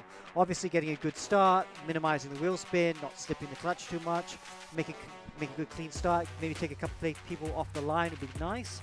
But be very careful through the first 2 corners. It's going to be about battle for survival because you've got to think about the championship as well. Yeah, but skill-wise as well, Alex. I mean, it's going to be completely different for most of the drivers. For Mohamed Ibrahim, he was so far ahead, there wasn't much defensive driving needed for him because the gap was so large apart from the start. Now, he's in P14. Yeah, well, it's different, you know. It's one thing to run at the front, obviously, but now when you're doing a reverse grid race, you have to think about racecraft, and that's why we do these reverse grid races, because we see the more complete drivers winning. You know, Alif last year in season 1, there were some races he wasn't the quickest driver out there, but he was always put himself in the right position, so even in the reverse grid races, he'd still be there. So that's a very important part of motorsports, you know, the racecraft. So it'll be interesting to see, you know, we've seen Ibrahim dominate in race 1, but can he make his way cleanly through race 2? Yes, you sometimes have to have a bit of luck as well, because someone can spin into you. There's nothing you can do about it. So as a driver, it's like playing poker. You need to manage your risks. You need to play the cards. And sometimes you go in a corner and go, well, I could go for it, but maybe I better not. So, you know, because this is a high risk, it's a low risk, and know when to plan your moves. Yeah, and unlike poker, you literally only have a split second to decide. Oh, we can't wait. We're going to let the drivers refocus to gather their energy ahead of the reverse grid race. First, we're going to go for a commercial break there. We'll continue our analysis of what we saw in the sprint race, what we've learnt, what impact it could have moving forward. See you in just a moment.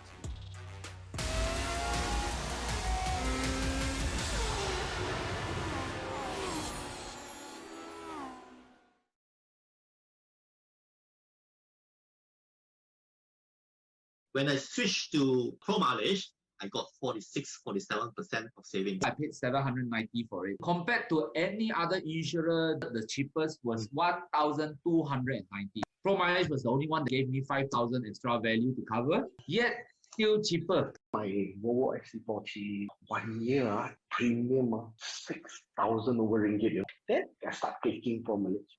I say, huh? 3,200 plus ringgit. Claim went through pretty fast. I got my car back pretty quickly as well. Called them about 8 o'clock in the morning. I think within 1 hour it came.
Welcome back to E1 Championship Season 2, Round 1 at Interlagos, Brazil. We've had the qualifying, we've had sprint race, and we've had plenty to talk about. Alex, I think the first thing I'm going to look at is a crash quite early on. Nakib Aslan, former champion. Yeah, Nakib Aslan, season 0 champion, looking good. He had a pretty decent first lap, and then he had this small incident. Had contact with another car, and it put him right down to the back of the field. Yeah, who's at fault here? So here we are watching down this first corner, and oh yeah, so the looks like who's that? One of the Mika just outbraked himself. Yeah, because Nakib gave him enough space at the apex and just spun him around. Oh, that was terrible. But luckily, there's no damage to the car, and he was able to continue. He in the end recovered to I think P12, so not too bad for him, or P11 or something. So he's got the reverse grid race to come up. We should try and chalk to him actually. You know what? I think we should. Let's bring in Nakib Aslan. I believe he's standing by. Just have a quick few words. We've just seen the incident early on. What was your take on it, Nakib? Yeah, it was a bad start for me, unfortunately, but try to keep clean out of the carnage and did well actually out of lap 1. Then coming into turn 1, I saw a car coming in down the inside. I knew he was going to outbrake himself. I gave as much room as he needed, but I think he locked up even worse. So yeah, got tapped around, and unfortunately, it was damage limitation from then on. And thankfully, we got to work our way up back into the top 10. But overall, I think disappointing. But it was only the first race. Exactly, it's only the first race, isn't it? But we've got the reverse grid race coming up. Different kettle of fish. Track should be a bit more grippier, but what can you get from it, do you think? Yeah, I think so. With the reverse grid, hopefully I'm going to be starting further up in front, so I'm going to take my chances and hopefully come out higher than what I finished in the race 1. Okay. What do the cars like to drive, by the way, these IR01s? Are they fun to drive? They look fantastic on track. Yeah, they're super fun actually, tons of horsepower, tons of downforce. It's actually quite a beast on the traction zone, so really feathering the throttle on exits, but yeah, really lots of fun. Okay. Adam, you got anything for Nakib? No, not right now. I just want to know how are you feeling for the rest of the day and the championship as well, because after a poor start, I mean, it can wear you down a little bit, Yeah, for sure. But I think we're not focusing on the overall championship as of now. I think we'll take it one race at a time as always. Focus on what's coming up next, and just trying to make the best of every situation we have. Yeah. Okay. Thank you very much, for Nakib. putting doubt into his mind. Yeah, it's my role here. I have to bring it up. When you're former champion, all eyes will be on you. There's no doubting it. No way around it. Let's talk about some of the other races. Alex, Joshua Thomas. Yes, let's talk to Joshua Thomas. We haven't talked to him yet. So we'll start to talk Joshua. Joshua, I think he finished 4th, didn't he? No. 5th. Josh, nice to see you, mate. You want to talk us through your race 1? What was that? Sorry, I missed that. Want to talk us through your race 1? Pretty difficult start. We chose the hard compound tyre. I think pace-wise it was okay. I got off the line pretty poorly. Managed to keep it safe through 1, 2, and 3, and then coming into 4, I just misjudged how slow the car ahead of me was going to go at the mid corner. Ended up spinning him, so that was on me. But he ended up finishing. I think he ended up finishing 7th, so he wasn't too far behind me. So again, apologies for the spin that I caused, but like I said, I didn't end up destroying his race, which is probably a better thing. But yeah, it didn't go too bad. We're a lot faster than Kalen. I just couldn't get past the difficult cars to pass around here, but a lot of fun, and on to race 2. Hard tyre, wow, that would have, because everyone, I think all the fast cars are on the medium tyre, so maybe medium tyre is the right choice. What's your choice going to be for race 2? I don't know. I'm going to have to talk to Miko and the rest of the team, because like I said, it looks like those mediums are the way to go, but then again, like I said, they drop off a lot, so we'll wait and see. Okay. What about relationships? It's your first time being partnered in E1 with Miko, like you just mentioned. How's it been so far? It's been awesome. I got onto Miko through another sim racing team we're both involved in, and yeah, he's awesome. He's a really nice guy, and he's taken me in really well, and we've got on like a house on fire, so pretty close on times. And like I said, fingers crossed we can work together and get towards the front end in this reverse grid race. Okay. It's a quick final question, because it is the reverse grid. It's going to be completely different. Anything different strategy-wise that you could share? I know you're not going to give all your secrets out with us here. I don't think, dude, we can't afford to have the secrets. We got a second to catch up to Ibrahim, so I guess it's just go as fast as possible, pass as many cars as possible, and fingers crossed we'll stand on the top step at the end of it. Okay, good luck, Josh. We'll speak to you again, maybe at the end again. All right? Yeah, thank you. Cheers. Alex, I like hearing that. I like his answer at the end. He Yeah. wants to go fast. He wants to pass cars. He wants to drive. He wants to race. Yeah, I mean, he's a well-renowned driver. You know, he's done really well, many champions around the world. He would not be happy about that. You know, he won the Logitech G Challenge, I think. Yeah, he did. So, you know, he's one of these.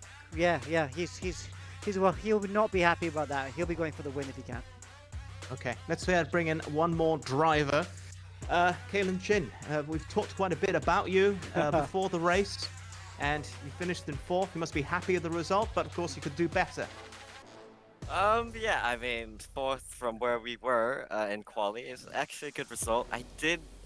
I had these thoughts of wanting to try and see if I could work with Joshua to try and catch with Luke and Josh Perwin, but they were just way too quick for us, and then ended up just fighting with Joshua there for P4, and it worked out well. So I am happy with it. Good points. Yeah, P4 is pretty good. He tapped you in the spin in the last lap, but I think he just waited for you, didn't he? So he wouldn't get the penalty. So turned out okay. Yeah, about that last lap, I don't really know too much about what happened there. I mean, from my point of view, it looked like it was a netcode, but if he waited for me to go in front, that's fair sportsmanship to him, and fair play to him, you know, and yeah. From what we were watching, it didn't look like netcode. I think he just tapped you to a spin. But it is what it is. We've got a longer race coming up now. It's the first time we've done the 30-minute race in these cars. What are you expecting? Do you think you can be aggressive off the line? I wouldn't say being aggressive, more like just surviving.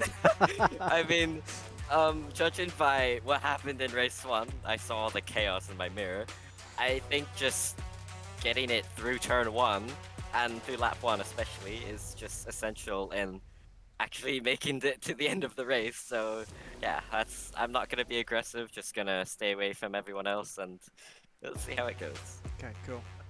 Perfect. Again, thank you very much for speaking to us. Good luck for the final race of the evening, okay? Thank you.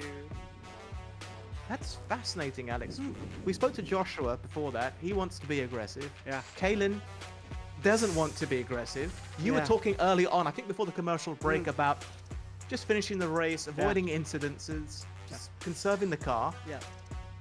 I don't know what to say about this. It's so many different approaches. Sometimes it's where your context, where you're sitting from. You know, Josh is more experienced with these cars. He knows how much he can push. Someone like Kalen and we're saying for Leaf and Nakib, who've been racing in E1 before, they're used to race room cars with that Formula 1 car where you can be aggressive, you can lean on each other and make it through and carry on. You can't with these cars. As soon as you have a little touch, you're spinning or you're flying through the air. So that's why Kalen's like, well, I'm not used to this because I'm used to rubbing, but you can't rub with these cars. So he's probably going, no, I have to dial it back a bit. Josh has maybe on the other hand, he's used to the cars. He knows he can be a bit more aggressive and not get into any trouble. Yeah, the learning curve seems so steep for those who aren't experienced with iRacing. But if you aren't able to watch the full 15-minute sprint race, Alex, talk us through the highlights of what we witnessed. Okay, so had an interesting start. A few cars in the background going off, but Ibrahim with a good start. And then Alif up to 4th, and here he is. He got tapped by, there you go, Josh Thomas tapped into spin.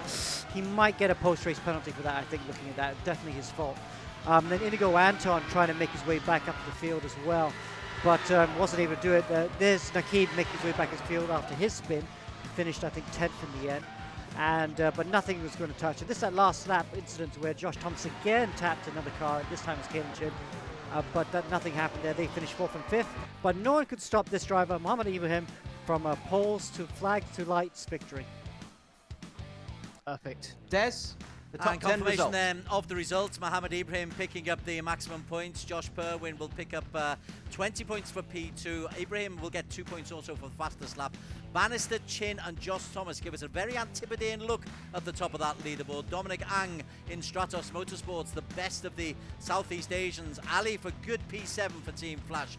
Inigo Anton from the Philippines GT Radial Eurasia team picks up 8 points for P8.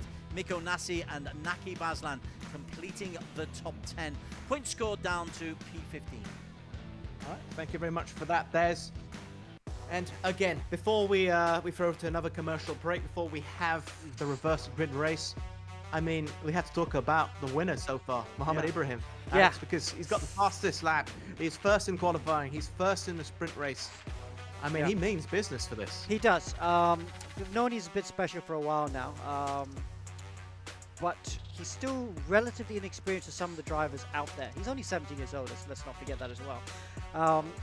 So the racecraft now, whether he can find the right balance of aggression, but being careful so he doesn't have that contact, that's going to be very key for him. And I think he'll be comfortable because he knows he has a pace, so he doesn't need to take risks. Someone like maybe Alif and Nakib, the Joshuas, they might have to be a bit more aggressive because they want to try and make sure they get out in front of Ibrahim. But as Ibrahim's going to go, I know I got the pace. I got half an hour to do this.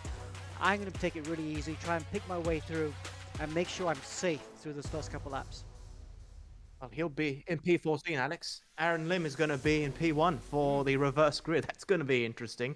What do you think we can expect from him? Because comparatively speaking, he's quite new to so sim racing. Aaron's a very experienced racer, great go-karter, raced in Europe, really good driver, but new to this series, new to sim racing, but completely new to the series. So Aaron won't have the pace to stay out in front for sure, but he's an experienced driver, he's an excellent driver coach, so he'll be going, I'm just going to get the laps, make sure I get through the first corners nice and easy. I'm not going to put up a fight, because he knows he needs to get the laps under his belt, which will help him in the future. Quick mention, though, for Mohammed Ibrahim's teammate, Mohammed Alif, the reigning champion. We spoke to him after the qualifying. How do you think he's going to be feeling? I think he's going to go well, actually. You saw what a great start he did in race 1. And if he hadn't got put into that spin by Thomas, I think he would have finished 4th, maybe even 3rd. So he'll be a factor for the race win, if you ask me. I think we'll see another one of his lightning starts, and he'll be up there. Fascinating. Okay, we have to go for a quick break. When we return, though, we'll be having a look at the reverse grid race, a full 30-minute encounter. This should be an absolute beauty. Stay tuned.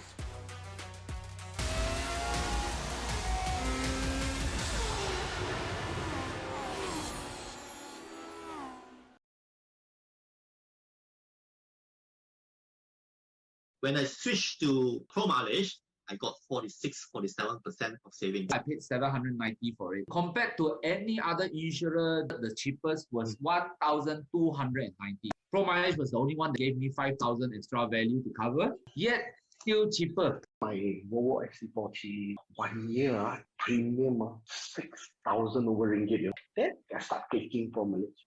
I say, huh? 3,200 plus ringgit. Claim went through pretty fast. I got my car back pretty quickly as well. Called them about 8 o'clock in the morning. I think within 1 hour it came.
Congratulations to our Race 1 winner! The last race of the day will be coming up next.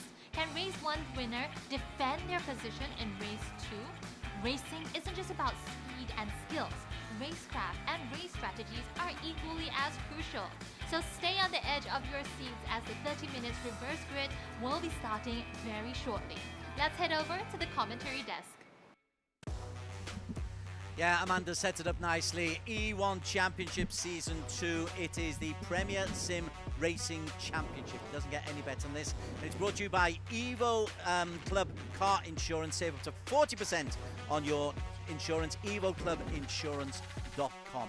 Pleased to have the sponsors on board. Also pleased to get onto the circuit for race number 2, and I believe that we've got the starting grid there, and the starting grid tells us that on the front row of the grid will be Tenko Janley and Arif Azmi, Joaquim Garrido and Mohamed Zini alongside them, Miko Nassi and Naqib Aslam on the third row of the grid, Anton and Alif on the fourth row of the grid, Ang and Josh Thomas on the fifth row of the grid, Kalen Chin and Luke Bannister. Kalen Chin saying he wants to have a little bit of social distancing on the track, which isn't really the score. Amo Haziq alongside me as we are underway, and Arif Azmi, there's a crash already early on. Oh, there is all kinds of carnage going on up at the top. Arif Azmi, well, a real problem there, but Arif Azmi looks like he's got away okay. Joaquim Garrido's okay. Nassi is there, but who was it? Tanku John Lay it was, who was taken out big time. Wow, what an impossibly bad start for him. But Arif Azmi and Miko Nassi have been able to take the advantage. Amo Haziq. Oh, wow. And I think it looks like because John lost control. In fact, it does not John was keeping off my lost control. In fact, we look back at the start here. I think John just got off to a terrible start, wheel spin, and then spins into the path of one of these Stratos cars, which sends the rest of the field into mayhem. This is worse than Spa 1998. And the worst part is it's not even wet. That is how big that accident was. That is incredible footage. Dominic Ang it was who was left spinning out, and Arif Azmi, Mohamed Ibrahim avoided all of that. Would you believe it? Mohamed Ibrahim, who started in P14, has got himself up to P2 at the moment and is about to take the lead. We have inside the first lap Mohamed Ibrahim going from P14 into P1, though Arif is not making life easy for him, Amo. Whoa, look, you're right, you said that right, Des, and look at that. He just actually muscled his way past back into the lead of the race ahead of Ibrahim, but Ibrahim will not take that line down. He'll try to get back at him. In fact, they're coming out to the Interlagos now, the scene of so many overtakes here in just that first race. And he didn't make it that time around. Arif dispensed very well. Bannister there watching briefly, just in case something happens to the first two. There is 1, 2 and 3. Arif Azmi holding on for grim life against Mohamed Ibrahim. What a start from Ibrahim. Bannister's got up there as well, to be fair. Luke Bannister in P3. Bannister got himself a P3 in race 1, a P3 in qualification. That's some debut from the Yezi. Joaquim Garrido and Aaron Lim are 4 and 5. But Arif Azmi is performing heroically at the moment, holding off all the chasers behind him. Ibrahim just cannot get round him, Amo. He can't, and it's been attributed to good defending for Arif's part. But Ibra has the speed and he has the slipstream now. There's only little time left for Arif to be in the lead as they go side by side across the line. We start lap 3 now, and look at that.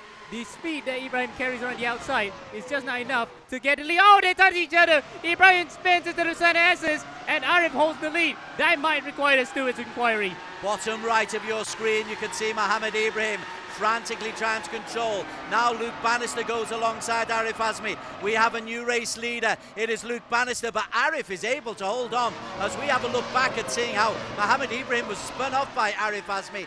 Tell you what, the teenage Malaysian is making life ultra difficult for the top boys, but it's Bannister who has got into the front, into the lead. And we missed that actually when we look at the replay of what happened between Arif Azmi and Ibrahim. So Bannister out of our sights, he might have actually gotten him through the seat of the Lago, has taken the lead for the rate of the race. In fact, yep, it is. It was turn 3.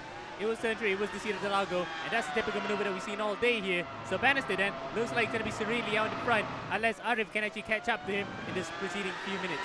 What a spectacular start we have had to this 30-minute race. We're just over 1/10 of the way through, but Luke Bannister from Australia is looking to improve on his P3 from race number 1 to maybe pick up a win. It's a long, long way to go.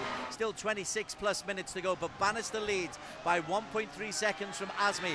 And Kalen Chin's social distancing has worked as somebody goes off. I think that was Garrido who was just pushed off a little bit to the side. Kalen Chin holding on to P3, and that's a solid start by the young Aussie. Indeed, and in fact, speaking of starts, we actually had a message from one of the competitors in the field. He actually told us that the clutches can overheat if it's slipped too much. So that's why some of the cars, they either stalled and they couldn't get off the line well, or they could actually have a lot of wheel spin and the cars could collide to each other. So I think that's the reason why John had his clutch slipped. He just had a lot of wheel spin and he smacked himself into the oncoming traffic. So very unfortunate start to the second race for a lot of the drivers. This is the battle for P3. Kalen Chin and Miko Nasi in very close attention. Mika Hakimi is in there as well. Good to see Mika getting his form back. A reminder, Ammo, and we've not really focused on this, but they've got a limited amount of fuel that they can utilize. So there will be a pit stop change that they must undertake. It's how you utilize your fuel. Do you take it early? Do you take it late? Do you take it in race 1? Well, you can try to actually conserve the fuel. In fact, you can see some drivers probably lifting close, so we can actually have a throttle trace on that. But that's besides the point. We look at the action between Kalen Chin and Nasi. Can you imagine for Kalen, 2 races in a row he has to do with a safe house car, and that time around at least he came out on top. So there is Miko Nasi in full. Look at the battle behind them. Josh Perwin and Mohamed Ibrahim, 1 and 2 in race 1. And there is Ibrahim trying to take a little bit of ground back on Josh Perwin. The young Aussie and the young Indian really working now. Mohamed Ibrahim chuntering away into his microphone there. He is not a happy chappy, is he? Because he wanted to take the lead. And now he's battling for P6 here with Josh. Yeah, indeed. And in fact, that battle for the lead, he could have actually gone off in front. Had it not been for Azmi, just probably would have given a bit of more space coming up to the center S's. But that's very typical. Incidents like that can happen, especially the fact that there's a wide entrance on the outside. So he thought that he could make it. I thought he could actually close out the gap, and the contact was almost inevitable. Now then, Ibrahim just has to recover here, but still looks like a possibility he could get on the podium here. We've got a back marker just ahead, I think. I think it's Whelan Choi. Mohamed Zini's having a bit of a problem. So is Vantagiato. In fact, Vantagiato it is who moved just out of the way. Perwin looks on. Now then, Kalen Chin's moved himself into P2, and Arif Azmi is under pressure from Miko Nasi as well. Let's have a look on board with Miko Nasi to see how close he is to Arif Azmi. So Arif was in P1. Great effort in this opening 6 minutes or so. But Kalen Chin is in 3. Bannister is the man who is leading. But we are on board here with Miko Nasi. And Nasi tries his best to get the best of Arif Azmi. And Arif this time just eases out the way. Yeah, and I think he doesn't want to fight too much because he knows that it's going to be good points for this Apex team, who were previously known as I1, and they never had a good finish in the championship at all. In fact, the best I think is 8th from I forgot the Aussie's name who races out of Brunei, but he actually finished 8th in that previous season. In fact, Ben Seek, the Kiwi. Yes, it's just Kiwi. Sorry, Don't Kiwi. call him an Aussie. So Seek's best finish of 8 also happens to be the best finish for that team. Now under new colours, this might be the best finish they have so far, unless Azmi can hold on for the advances of the rest of the field, who are really coming on strong. Meantime, Mohamed Ibrahim has got himself past Josh Perwin. He is once again into P5. Ibrahim, and it's Arif Azmi he's closing in on there. The Indian has been very, very quick. He's posted a fastest lap of 108.97. Nobody else has been inside 109. He is terrifically quick. Is that just the fact that he's such an expert at iRacing, or has he got a light fuel load on here? I think they're going to go full load. In fact, go back to the question on the strategy you asked, Des. They're going to go full fuel load. They might just have to lift and close a bit to make it away, at least onto the halfway stage. As big accident there. In fact, Ibrahim gets hit by Ibrahim, and Ibrahim gets hit by Perwin, and they were lucky to actually get out of there alive because in that particular instance, turn 6 and 7, both cars that collide easily can end up in the barriers. Gosh. So Ibrahim gets away with it again. A lot of contact there. I'm enjoying this last contact. I'm enjoying this racing. We're still on board with Mohammed Ibrahim. So Miko Nassi ahead of him. Apologies for that. Let's just pull back here to focus on this battle for P4. Arif Azmi still defending manfully, but this time surely Ibrahim will be able to pull out the slipstream and will, as they go over the start-finish line onto lap number 8, Mohammed Ibrahim gets himself up into P4. This is a lucrative day for Mohammed Ibrahim. Arif Azmi again though is giving nothing up as a freebie. Well, but that particular time he did. Take 2, and that time around, Ibrahim manages to get the move done on the outside. So Arif Azmi then tries his best to defend on the inside multiple times he could, but it's just that the speed of the cars around him are way faster. And also note, he's on soft tires, so Yes. I think the tires have actually gone off the cliff. Now he's just struggling for grip. Yeah, I was going to say only he and Aaron Lim have decided to go on soft compound tyres. Everybody else is on medium, apart from Joaquim Garrido, who is on hard. If you're on soft compound, as Arif Azmi is, you've got to be looking at pitting perhaps now, perhaps in the next lap or two. Also, he has to consider the fact that does he have enough fuel for that? If he pits too early and still has enough fuel, he'll be up to 80. He couldn't bring it all the way to the line. So that's another conundrum. He's going to have to suffer with these soft tires, at least until the halfway point of the race, where he can finally get it off of them and he can go on to the mediums or hards, whichever he chooses. Okay, so Arif Azmi is under pressure from Mohammed Ibrahim once again. Ibrahim, so Arif, he's the first man into the pits. And it means that, is that Ibrahim into the pits? No. Yeah, no, that is Ibrahim, yeah. Ibrahim's gone into the pits. Azmi. So both drivers who were involved in that melee at turn 1, where they were trying to battle for the lead, has gone through. In fact, Ibrahim's got a drive-through penalty. Oh, that's interesting. That didn't pop out on our timing screen. Wow. Ibrahim has got a drive-through penalty. That must have been slightly over-aggressive. I tell you, somebody I've really been ignoring a little bit. And it's a long, long pit lane at Interlagos as well, isn't it? You don't want to have a drive-through penalty. So a perfect race 1. Not so perfect race 2 for Ibrahim. Nope. And this has been a bit of a baptism of fire here in terms of how he's come back into the championship and trying to dominate as he tries to go around the outside of, that looks like actually, I think Zini. Yeah, Zini is actually ducked out of the way. Good piece of driving there. But Ibrahim now has a mountain of work to do. In fact, he's a pit stop behind essentially, 20 seconds from Bannister, and look as though podium's out of the question as well. Let's have a look at Luke Bannister. We've rather ignored him. His lead, Ammo, is 6 seconds, 5.7 seconds. He's looking really cool as he overtakes one of the back markers. Whelan. It's either it's Whelan Choi, isn't it? Yep. Or is it Aaron Lim? Because it might actually be Aaron. No, it's Whelan because number 77. So Indeed. Whelan then does his best to be a useful back marker to not interrupt the leaders' races. There we go. We get Whelan on board again. He's got a lot of FaceTime here today for his social media channels. Very good, Whelan. I tell you what, he's taking it very seriously. There's no gurning, there's no joking around from Whelan, but there's no joking around from Luke Bannister either. This is a really, really good debut. The Aussies are in town and they are coming to say to the Southeast Asians, we want your money. We like that money that you're on offer. Yes, indeed. And the fact for Bannister, that first race where he finished third, and now he's in the lead for this one, he's going to take the initial championship lead here. So we're going to have a rookie in the lead of the championship by round 2. There is Whelan Choi. Let's just give him a little bit of a TLC. Also a little bit of TLC perhaps for Mohamed Zini. Zini's had a really, really tough time of it. We're expecting a lot from Zini.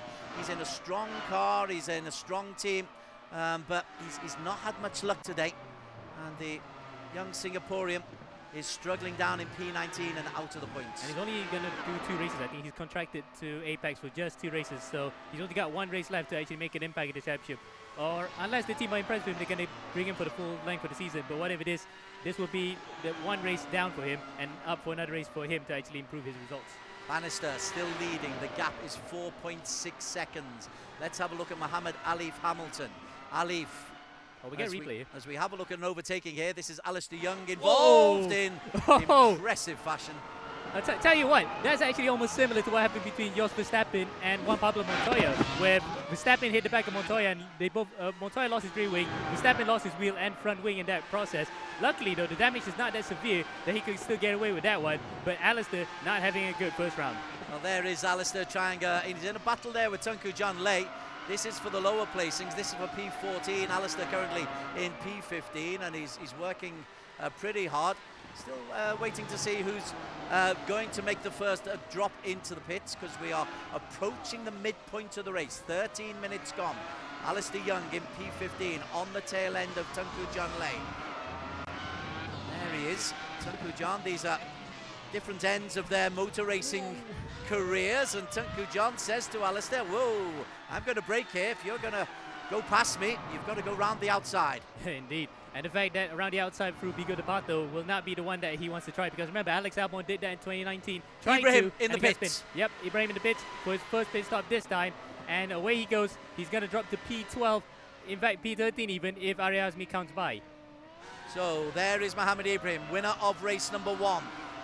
Had been perfect, but so many incidents, a drive-through penalty for him as well. He will come back out in P12, just ahead of Arif Azmi, who's 1 second down on Mohammed Ibrahim.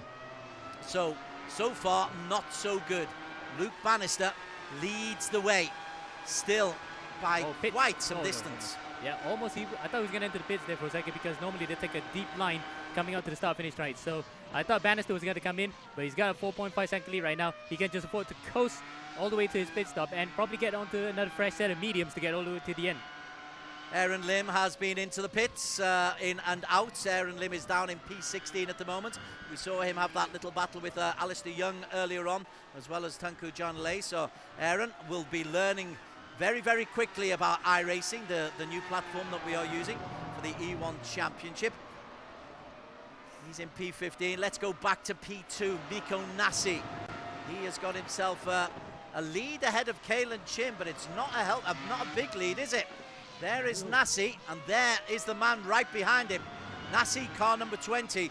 Kalen Chin, he is right behind him, and Kalen Chin is keeping his promise. Remember, he said in the pre-show, you're going to see the new fighting Kalen. We all scoffed. We shouldn't have. Yep, and the fact that he's having the best start to the season ever in E1. Remember, last season, he only could muster 8 places. Now it's going to be, I think, a 4th place and potentially a podium here at the start. So really good start to the season for Kilian. As Miko comes into the pits, he's going to take the 2nd place away, as we look what happened to Dominic Ang here. Yeah, Dominic Ang, weaving in and out. That's one of the back markers, and there's a little bit of contact.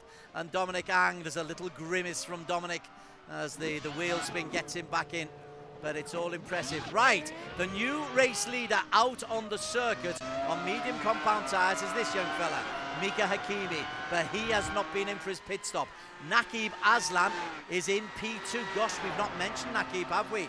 He's in P2, medium compounds, staying out as long as he possibly can. He couldn't be on a medium soft strategy, could he? No, I'm definitely sure it's going to be medium, because the soft tires, you saw what happened to Ariasmi at the start. He was fast, he could get away with it, but then when the tires dropped off completely, he was just struggling to get the car around the track. So here in this case, I think for the drivers out in front, it's going to be mediums. I tell you what, Luke Bannister is so good. He is just 4.5 seconds behind Nakib Aslan, and Luke has made his pit stop. There he is, he's just locked up just a little bit. He's got Miko Nassi not too far behind for company, but there is Luke Bannister. He is our effective leader because he has made his pit stop. So has Nassi, so has Kalen Chin. Alif Hamilton has stayed out for a long time as well. He's another who's decided, right, let's just wear these medium compound tyres into the ground. Yeah, and the fact that it's actually Keithley Hoffman that he's going to overtake, because you can see on the timing screen on the left there, Hoffman is a lap behind us. Alif is under severe pressure from Berwin. This is like going back to the time where they were championship rivals, and, well, almost pretty much no histrionics there. Josh goes around the outside, and Alif drops back to 7. In fact, 7 seems to be the number that's haunting Alif in this round. He was 7 in that first race in qualifying and in the race. But he hasn't made a pit stop. There's the problem for him. Josh Berwin moves up to P6. It's looking good for the Aussies. It's an Aussie takeover of the E1 Championship. Mohammed Ibrahim is out of the race. Oh, is he in the pits? That's fantastic. Yeah, Ibrahim, a 3rd stop into the pits for Ibrahim. I think that time around he actually pulled the car into the garage, because there might have been a problem there. Look at that, he's already a lap behind. Some mechanical melees or maybe an accident, he towed back to pit lanes. Whatever it is, he's actually at the tail end of the entire grid. So P19 after a brilliant first race, this is not going well for him. Our race leader is Nakib Aslan. Now Nakib, we are approaching the 18-minute mark on medium compound tyres. He has still got a Still a pit stop to make. Luke Bannister is the man in P2, 5.5 seconds down on him. Miko Nasi further down on him. How long can Nakib wait on these tyres? Not long actually, because he's, of course, medium tires actually can go all the way to there. We saw that in the first race, the sprint race, that medium tires can last. But by the 25th minute mark, they're going to go up, so he might try to stretch them all the way to then, and just probably going to the soft just to get fastest lap. Well, that's it's been a difficult opening round of the season for Nakib Aslam. So used to winning. Luke Bannister, wow, what a debut for young Luke. Third fastest in qualification, third fastest in 16 points in terms of race 1. Here, well, he's second overall, but Nakib has still got that pit stop to make, and it's looking pretty good. Although Miko Nasi, welcome back, Mr. Competitive Miko Nasi. There is Nasi right on the tail. We have missed you, Miko. And Miko goes around the outside. And Miko, is he able to get the straight line speed down the straight? The answer is just as he goes around the outside, and we have an effective new race leader because Nakib is into the pits. Wow, that is almost like me, Valtteri Bottas in his prime, going around the outside there to take the lead away from Bannister. Now Bannister has to focus to get back here. The slipstream is so powerful, we don't even need DRS, so these cars there taking a lead out of certain cars like IndyCar, where overtaking is pretty much easier. And now Nasi will try to actually hold on to the lead here, but for how long? Wow, there's best part of 10.5 minutes still to race, but Miko Nasi has made a huge contribution there. One lap down, out of the race is Mohammed Ibrahim. I can confirm Ibrahim is out of the race. No, he's there. He's actually behind one of the EG cars. It could be Aaron Lim or it could be William Choi. Either way, he goes on the inside. In fact, that is Aaron Lim. So he takes Aaron for 18 places. Now Vantagiato we're looking at. There he's overtaken. Vantagiato is just in front of him. I need to learn how to read the iRacing instructions, don't I? Aaron Lim is the man just behind him. The back up of the front, if we can return back up to the front, Miko Nasi has got a half a second lead over Luke Bannister. Now then, both are on medium compounds. Kalen Chim is holding on into P3, but he's 2 seconds down on Bannister, and Perwin is a further 2 seconds down on Kalen Chin, and Josh Thomas. My word, Southeast Asia is under threat. You've got a Finn based in Singapore, an Aussie based in Singapore, an Aussie in the top 5 places. Well, Aussie and Singapore relations might be good here because they're actually out in full force in front.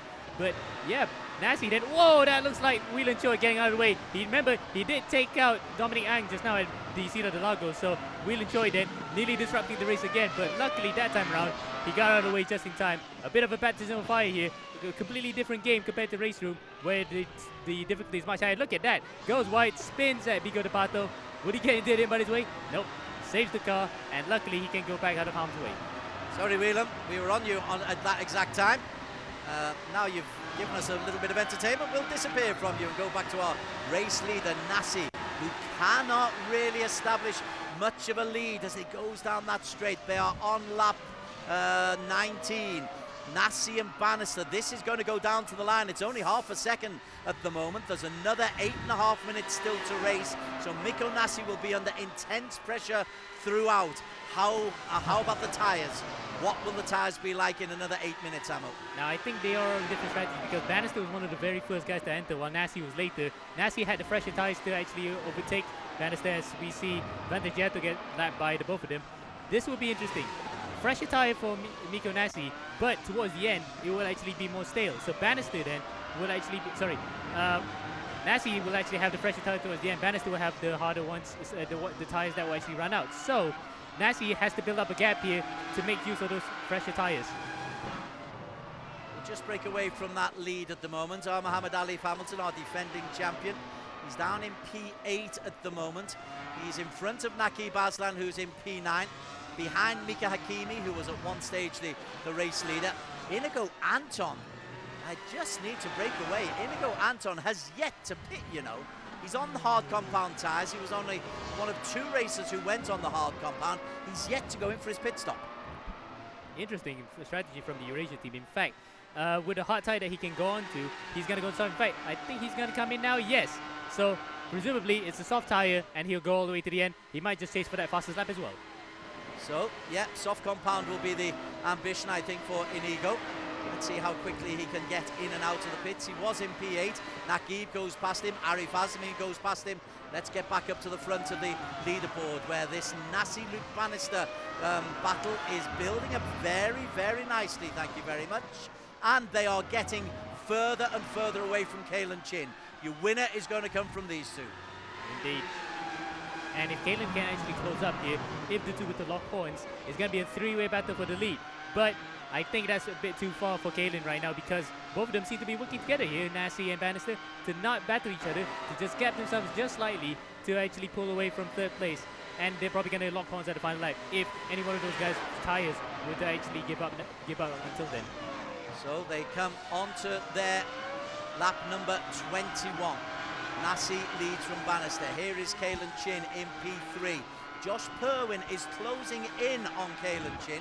So rather than Kalen looking forward, I suspect he's going to have to worry about what's going on behind him, because you can just see on that same straight there that Josh Perwin is indeed closing. Chin's last time lap a 109.30. Perwin an identical 109.30 last lap. Oh, matching times, matching pace here. So Kalen and Josh is like pretty much naturally they're going to be together again, because they really love locking horns. The two Australians, also best mates here in the sim racing scene, they can have a good battle it out. But Josh then, with a second place in that first race and a fourth here, or potentially third, he's going to actually be close on points with Bannister come the end of the first round. So he might just want that third place for himself to actually bolster his chances of actually leading the championship. Josh Perwin hoping that Kalen Chin gets caught up with a few back markers. It's been a good day for Perwin, as you quite rightly say. Second fastest in qualification, second fastest in race one, and here he's looking for a podium if he can get closer to Kalen Chin. At the moment, that is not the case. Josh Thomas in 5, Alif in 7.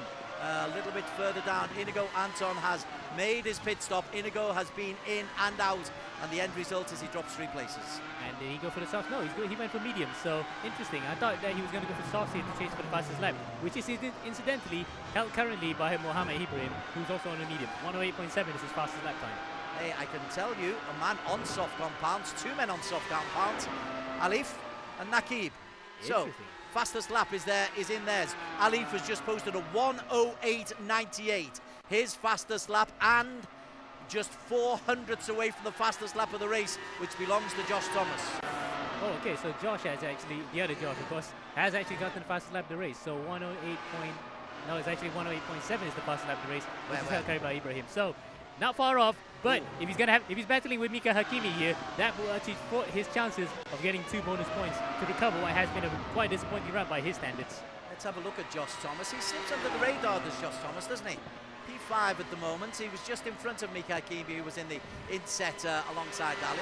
Josh is 3 seconds behind Josh Perwin, 18 seconds ahead of that battle for P6. This has been a good weekend for Thomas as well. 2 points from qualification, 5th in race 1, likely 5th here in race 2. I'll take those points. Apart from the incidents in that first race where he actually did take out the defending champion. So, yeah, a bit scrappy though, but nonetheless, he's a solid racer. So be on the lookout for this guy as well, because he's one of those iRacing specialists that are waiting to actually take the championship by storm. In fact, looking at the top 5, they're all iRacing specialists, actually 6, because Mika has actually recently gone to iRacing and he's really good at it. Oh, well, never mind. Alif has overtaken him for 6. So first 7 positions, 6 of them held by iRacing specialists. Let's look to the man at the front and let's focus on these final 3 minutes of the race. It's round 1 of the E1 Championship. Oh, that was one of the back markers. That was Whelan again. We assume it's Whelan. Not because green helmet and car number 77, that was Whelan again. So luckily he didn't take Miko and Bannister out of the race. That would have been absolutely disastrous for the racing driver. In fact, we're going to get a replay of that. He tried to get out of the way, and he got out of the way at the worst possible place, which is the run up to the line. And we've had accidents there before, including the likes of Mark Webb in 2015, where the Porsche was literally crumpled like an accordion. That time around, at least he just hit the side of the car and managed to get away with it. But that was a hair-raising moment for everyone involved. Certainly was, but Miko Nasi is a pretty cool customer. Luke Bannister right on his tail. It's a tail ender just behind them. They've done so well. They've overtaken most of the group. I think it's Joaquim Garrido who is a lap behind. But this is your race leader, Miko Nasi. Nassi. We have got 2 minutes to race, which is what? This lap plus 1? 3 laps, I think. 3 laps. This lap plus 2. Wow, wait. Can you imagine we get actually a drag race to the line? Because we had that before, remember, back in 2019 race, Pierre Gasly just held off Lewis Hamilton right before the line to score his first ever podium with back then what was called Scuderia Toro Rosso. Now Nassi then will be off to his best start to the season ever in E1 if he can hold on to this. As Bannister goes around the outside coming to the center assist. Nothing to it there. He wasn't alongside and Nassi still holds on to the lead. So Nassi holds on to the lead. Bannister making concerted efforts. He knows the time is running out. How he'd love a win as he again makes an aggressive move around the outside. Oh! Nassi defends. Nassi is taken out by Bannister. A show of emotion from Mikko Nassi as he drops down the standings into P4, and Luke Bannister is the new race leader. Love to see what the race officials have to say about that. Your thoughts, Amo Hazik? I think that was an avoidable accident. Mikko might have tried to close the door a bit, but Bannister just tried to move around the outside. Here we have the instant replay. We got a very good look at what happened here. So Nassi then closes the door. Oh, I think that's an entirely avoidable accident. I think the stewards might agree on that one. I'm going to say that. That was entirely avoidable. And Nassi, he could have actually let the door open slightly. Bannister had his line, and they hit each other. So will be interesting to see what the stewards have to do post-race. But that was an entirely avoidable accident. We are back with Mikko Nassi. We have got the final 30 seconds of this race. Luke Bannister is the man who is in the lead, but will he be penalised? Will it cost him a place? He's looking cool. He's looking like butter wouldn't melt in his mouth, but Bannister leads. Kalen Chin is the man who's in P2, and look who's really got close to him, Amo. Josh Purwin has closed that gap. Purwin is looking for back-to-back P2s. Oh, wow. And that will mean that Purwin will take the lead of the championship if he finishes second. So battle between the Aussies. Aussie 1, 2, 3. So we can simply say Aussie, Aussie, Aussie here. But besides that, we're going to see a really good battle here for second place. And Kalen now will definitely have to look in his mirrors. For the second race in a row, he has to defend off a good position here from a really fast driver. Very quickly looking on to Luke Bannister as he comes round. The time is over, so when he finishes this lap, he will complete his first race victory. He's 4 seconds clear, so depending what penalty, if penalty he gets, Luke Bannister is going to celebrate a first race victory. First race of the season for him as he comes round into the home straight. Luke Bannister takes the victory. That's a superb result for him. Kalen Chin, can he hold off Josh Purwin? The answer is P2 for Kalen Chin. 3 for Purwin. Mikko Nassi limps home in P4 ahead of Josh Thomas in 5. But what that means is that Luke Bannister, whatever, despite the problems that we had in that incident involving Mikko Nassi late on, Luke Bannister is first over the line, takes the checkered flag, and for now at least, Alex Young is the race winner.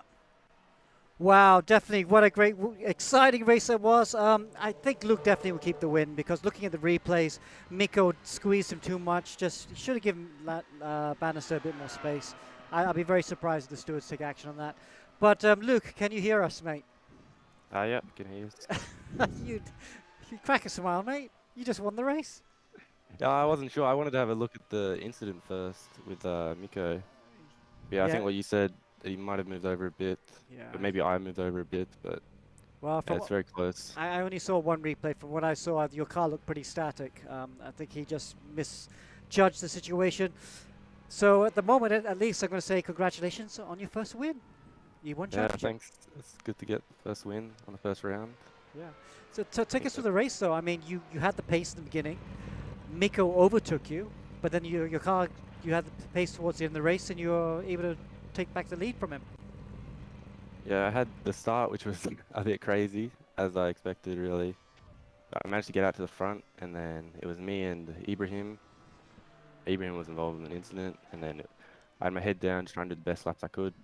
I think I had about 5 seconds before the pit stop, but I lost out a bit to Mikko in the pit stop, so I have to see what happened there. But then, yeah, he got past me, and I was catching, and then we had that battle at the end there. It's amazed me, Luke, how the consistency you've shown throughout the entire day in the qualifying, in the sprint race, in the reverse grid. What a debut for you. Yeah, definitely happy with it. We did a fair bit of practice for the event, just trying to learn the car, learn the track, the setup as well. I think we definitely still have more work to do with the setup and our driving as well. We saw with Ibrahim, he was crazy fast today, so more work to do, but definitely a good round one. What about your teammate? I mean, there was a great element of competition, not just in this reverse grid, but earlier on as well. Yeah, it was good with Josh because we're both very similar pace. I think in quali we were half a tenth apart, so we're pushing each other. And then I think was he third in the race? Yeah, really close to getting Kalen on the line. Yeah. Good strong finish for yourself, for Josh, and of course for the team. Alex, do you have any more questions? No more questions. Well done. Good day for Black Arts, and we'll see you in round 2. Thank you there. Confirmation of the final results then. Luke Bannister, depending on what the stewards say, but Luke Bannister at the moment picking up the 25 points. Kalen Chin in P2, a very good result for the Singapore-based Aussie. Josh Purwin really flexing his muscles on week 1 of 8 of the season. Miko Nasi barged out of a potential victory, but will get him P4. Josh Thomas makes it a very Aussie affair in P5. Alif, you know what, quietly got himself a P6 there, and useful points, 10 points for him. Mika Hakimi, one-time race leader in 7 ahead of Naqib Aslam. Tough times for Naqib. He's used to winning, although he does win his personal battle against Dominic Ang from Stratos Motorsports. Inigo Anton, who went on hard compound tyres, left his pit stop very late in P10. Points right the way down to 15. Love to hear from Tenku Lei later on, because he was on pole position for about 10 yards and then he was pushed off. It's Alistair Young picking up points as well. Mohammed Ibrahim, winner of race 1, fastest by a country mile, out of the points in race 2. Yeah, so much for us to dissect, so much for us to analyze. So we're going to go for a break. When we return, we'll get Alex's take, Dez's take, Amo's take, and we'll try to speak to a couple of the drivers involved in the key moments during the reverse grid race as well. We'll be back shortly.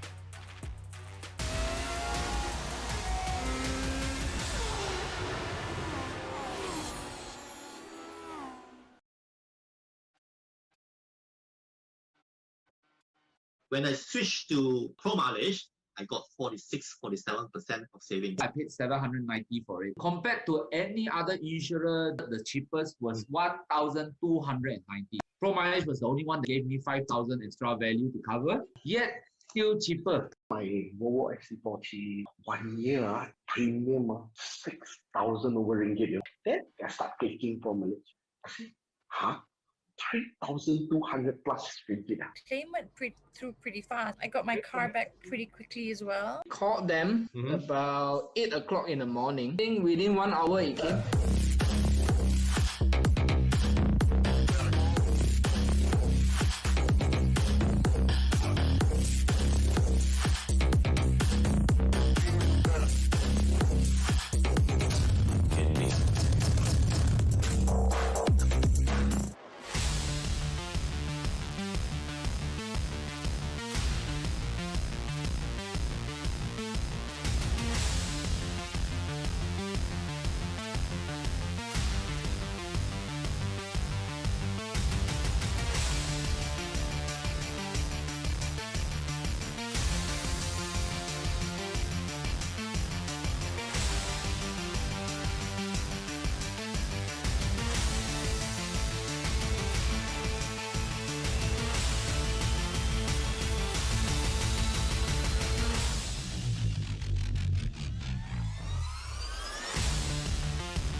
Yeah. So, Alex Young, I mean, I was monitoring our Facebook stream. I was looking at some of the comments. Yeah. And straight off, the first comment I thought from Wei Song. I hope I'm saying your name correctly. Wei Song. What yeah. was that start? There were cars flying everywhere, causing chaos. Well, we'll have to talk to the guy on pole position later on, Tukujan. I think he was on pole position in the front row. It looks like he got too much wheel spin and then spun into the field. And then everyone just went into the side of him. So, I mean, it's first race of the season. A lot of these guys have not done any starts. And with, what, how many, 800 horsepower, 1,000 horsepower? If you light up the wheels, you're going to go backwards into the wall. So I think that's what happened. But I tell you who I do want to talk to is, we've just talked to the race winner, race 2. We need to talk to Mikko Nasi. You know, kind of was leading that race. It was only 3 laps to go before he had contact with Luke and put him out of the race. Well, 4th. You know, we spoke to Luke just after the race finished. I think we have Mikko now ready to come in. Hopefully we have some visuals of the incident. I think there was about 1:20 left for the race. It was right at the end. And yeah, I don't know. I mean, it changed everything. So Luke goes to the outside and Mikko has to leave space and he just doesn't quite leave space. It's very close to just being a racing incident, to be honest. I think Mikko, gosh, he has to be. We know how tough these cars are, especially with netcode. And I feel Mikko's going to be kicking himself. But I don't know. Let's talk to him, shall we? Okay, Mikko, I hope you're there. Hope you can hear us right now. We've heard Luke's take on it. He hadn't seen it back just yet. What about yourself? That incident? Yeah, that incident had a look at it. It was basically left him just about enough room, and I think he just started turning in at the same time when there was just a car width there. So yeah, super unfortunate. That was yeah. We did look back at it about 10 times to make sure I did leave space there, but yeah. Are you guys going to protest it? Unlikely. I don't think there's. Really feel for you though, because you've driven such a good race at that point. I thought you were quids in to win the race. Yeah, I mean, I think it should have been a lot easier because I had a spin on lap 1, and then had to come back from there. So yeah, could have been a lot easier. Of course, Ibrahim had some scuffles as well. Lap 1, I was expecting it to be a fairly easy P2 until I had some contact. Yeah, there was one real positive. You're slipstreaming behind Luke Bannister when you headed into P1. That was fantastic driving. Yeah, I was actually surprised that we had so much pace on Luke, because I did catch him from about 6 seconds back, I think. About 2 of that was in the pit stop, so we made some time there. But yeah, super happy with the pace, and our engineer Davide as well helped massively today. Nice. So yeah, super happy with the pace, not happy with the results. Yeah, just a disappointing end with just a minute or so left of the race as well. I mean, all you can do now is build. I'm sorry, I know. It's all you can do now is to better your strategy, I guess, and hope for better luck in the next race. Yeah. Thanks. Awesome show, guys. Thanks. Speak to you soon. Bye. Yeah. Oh, pretty honest there, Alex, and very disappointing. I don't know. I thought he was going to hold on. Yeah, so did I. But you know, that's what I like about Mikko Nasi. He's such a straight talker. You know, he would have gone there and go, yeah. But, you know, he's super quick. But, yeah, you know, he'll look at that and he'll be thinking about, okay, if I'm going to win these races, I can't afford any loose driving. And you could look at that, you could say, yeah, you know, Luke did turn in a bit early, a bit unfortunate.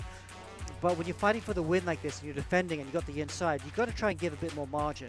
You know, you're not doing a reverse grid race and you're trying to win on the last lap of the race and you just don't have the pace. You know, Mikko had the pace, he had the inside, he could have been a bit safer there. So he'll think about that and he'll be thinking, okay, rest of the season, you know, the standard's been raised, I can't afford these sort of mistakes. We've spent a long time talking today about Mohammed Ibrahim because he was the best driver in the qualifying, he was the best driver in the sprint race. But then there was the incident in the reverse grid and it just changed his fortunes entirely. Yeah, we need to look at that incident as well because it looked very close. This Arif Asmi was defending the lead and he's defending the inside into turn 1, which is his right. And here is, okay, this is the end of it. We need to see the beginning of this. But then Ibrahim had the drive-through as well, so I think he must have had issue with incident points or something. Here is a bit further in. This is the same incident. So, okay, he's in the front. Asmi's trying to outbrake himself. I need to see, does he leave him space? Oh, no, he actually runs wide at the apex, so I think Ibrahim will have every right to be angry with that because Arif just ran wide of the apex and touched him. So Arif will definitely get a penalty for that and probably some incident points as well. But we need to talk to Ibrahim because what happened afterwards, because he had drive-thrus as well, and I don't know why the drive-thrus were there. Maybe he went over the incident points. Let's see if we can talk to him. Okay. I think he's standing by here. Alex, do Yeah, you want to have Ibrahim. any questions based on what we saw? So we just saw the replay. It looks like tough luck. I guess you're going to protest that, Arif Azmi running wide of the apex and taking you out. But what happened after that? How come you did? Why did you get the drive-through? Yeah, I mean, just very unfortunate. Arif was intentionally, trying to, try to take me out because, 2 times into T1 he braked too late and he couldn't make the corner because he's fully locked up. He had to brake at least 10 meters earlier, so he was intentionally trying to take me out. And then unfortunately at the start I had a lot of contact and I had a contact with Arif as well, and I got all the incident points for something which is not my fault. And I just went over 20 incident points, and I'm not supposed to get a drive-through at 20. I'm supposed to get drive-through at 30, and I got drive-through at 20. No, you get a drive-through at 20. You get a second drive-through at 30, and then you get disqualified at 35. Okay. Yeah. Misunderstood that then. So, oh man, that's unfortunate. Oh. But Yeah. you must take heart at least. I mean, the pace you had today is going to look very good for the rest of the season. Yeah, I'm very happy with the pace. I mean, the main thing I should take away from this round is the pace because I had massive pace. And this is still not 100%. Wow. This is still 80%. So. Wow, that's Yeah. incredible. That pace was really apparent in the qualifying and the sprint race. Astounding. I think that about wraps it up. Mohammed Ibrahim, Yeah. thank you very much. Thank you. For the conversation. Thank you, and we'll everyone. see you again very soon. Yep. Yep. Thank you, guys. Thank you. Wow. Okay. The drive-through penalty, Alex. He wasn't aware. Yeah. Yeah. So he must have misread the thing because the maximum penalty is 35. So if you get to 35, you get disqualified. But in race 1, if you get 15 points, you get a drive-through. In race 2, because it's a longer race, it's 20 points to get a drive-through. And then if you get to 30, you get a second drive-through. And then if you go to 35, you get disqualified. So maybe he must have seen the maximum 35 and thought, 35 is when the drive-through is.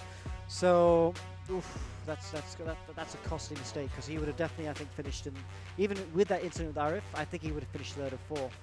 So, but he has got the pace, and for me, he's got to be the early early favourite for the championship still.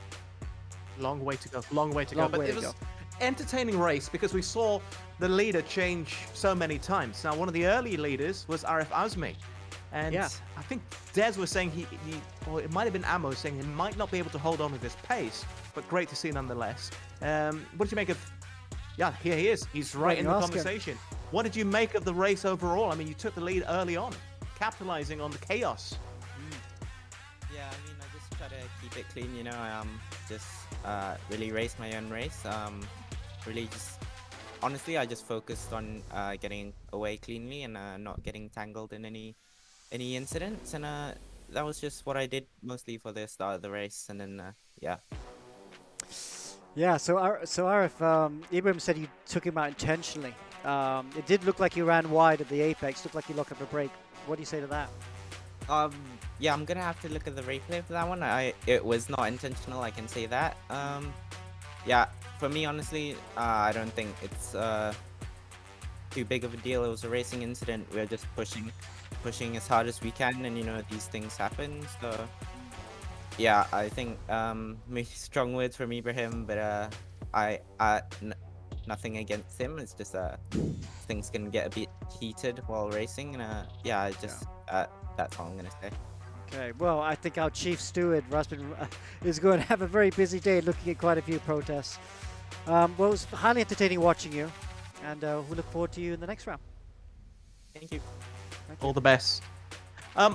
Des was talking up Kukujan at the start of the race. He really wanted him to do well. Yeah. Wow, what a start. And he was the cause of it all, effectively. I'm trying to be polite about it. Let's have a look then. Cars were literally flying everywhere, Alex. They were flying Okay, across there he the is on air. the left-hand side. Front row, see the start. Let's see how the start is off the line. Okay, this is the replay, so it's taking a while right now. It's not actually an instant replay, it's a slightly delayed replay. But it's coming along. Oops, well, maybe it's not. But yeah, just a so moment. it is really hard to start these cars, Adam. I just have to say, super, super hard to start these cars. And you really, if this is, you know, in real life, you spend a whole day just getting down there, starting and practicing, starting and practicing. So John, new to this car, I think. I'm not surprised, actually, to see so many cars, because it wasn't just John. There were a few cars around the back also getting off the line and getting sideways. So I'm not sure we're going to get the replay at the moment, but it would be nice to talk to John if we could. Yes, I believe he's standing by right now. Jan, if you are in the conversation, you can just say hello so we can talk about what happened at the start there, because like I mentioned, I was monitoring the Facebook comments. Almost everything was about that starting incident involving you. You're smiling right now, which is a good thing, I guess. Well, like Alex said, you know, it's not easy to start the cars. Yeah. And I had a good start in race 1, so I thought I could replicate it for race 2. But I think I had a touch too much throttle and then a bit too much wheel spin. And that was it, you know. Everyone came from the back and it was carnage. Yeah. If that was real life, that would have hurt a lot, I imagine. Oh, yes, for sure. But John would not be smiling if it was real life. Yeah, I mean, it's racing, you know, it happens. You got to be positive, and of course, there's the next round, so it's important that we learn from our mistakes and move on to the next round. Okay, I know Alex has a question, but we actually have the replay ready now. Okay. So let's just take a look once again at what happened at the start of race 2 today. Yeah. John, you want to just let take us through everybody this? talk. Can you see this? The screen. No. Oh, okay, I just took it. There you are. Oh, you got a tank slapper on, and then oof. And then you can see all the cars going off in sympathy behind you. Wow, carnage. That is a lot of cars disappearing upside down and inside out. Well, but I mean, this was your first weekend, obviously, in E1 in a very, very challenging car. How was it? Did you enjoy it? I totally enjoyed it. Yeah. So I'm still learning the car, as you mentioned, and getting faster. But I think it's important that I also try and stay consistent. So that's key. And yeah, looking forward to the next round for sure. Awesome. Looking forward to see you bounce back as well. Bounce All the back. best. Thank you. And, Thank you. Good luck Thank you. in researching the next circuit. Yeah. Thank you. Alex, I also want to talk about something which I found quite interesting: the approach to the tires, what tires to take. Not too many softs out there. I think just 2 of the drivers, and also the strategy for the pit stops. Yeah. So yeah, I think most people went for the medium strategy. I think that was the fastest strategy today. I saw a couple trying to go with the hard tires, and when you go with the hard tires, you want to try and prolong it so that you can stop later, and then you can put the soft tires on, which give you lots of grip. But I don't think that worked so well today. I think Inigo Anton tried it. I think Muhammad Ali also tried it. A few people tried it, but I think the medium strategy was faster today. It'll be very interesting to see how this goes through the championship, because the temperature will always change. So the drivers who can adjust the temperature, like if it's very hot, you can't run the soft tires. But if it gets very cold, maybe you can run the soft tires for both stints. So the drivers and teams that can adapt to that are going to be key. And even Mikko Nasi said that his engineer made a big difference in getting a little bit of pace just at the last minute for race 2. So as a team, they all have to, you know, there's a team behind the drivers, just like in real life. There's a spotter, team manager, and the engineer all looking and going, all right, we need to do this. Okay, what's the temperature? What's the grip level coming along? And the teams that can stay on top of this are the ones that are going to have success. And the pit stop strategy? When to pit, rather? You always want to try, I think if you're going to go medium, it's always best to try and pit in the middle. Okay, interesting. Let's get through some of the race highlights. We've just taken a look at a few key incidences, but there was plenty more that we enjoyed throughout race 2, the reverse grid. Alex, what really stood out for you? Okay, so obviously the start was very interesting. Are we going to look at the highlights? Yep, so we go through the highlights. Here's the start. We'll have a look at the start again. Very entertaining on the very left. John, whoa, look at all these cars going. It's like watching, remember Spa in the rain, so many other incidents. And then this incident, Ibrahim through here at this point, but then, yeah, RF definitely got wide of the apex, so I think he'll definitely get a penalty for that. Mikko Nasi then with this great move around the outside for the lead. This was the move of the race for me. Really sweet move around the outside. Slight lockup, but made it happen. But Luke Bannister was not done, and he came back at him around the outside, and then a small misjudgment by both of the drivers perhaps. racing incident with Mikko Nassi. Not out the race, he still recovered to finish P4, but Luke Bannister was our race 2 winner today after Ibrahim winning race 1. Exciting race all the way through.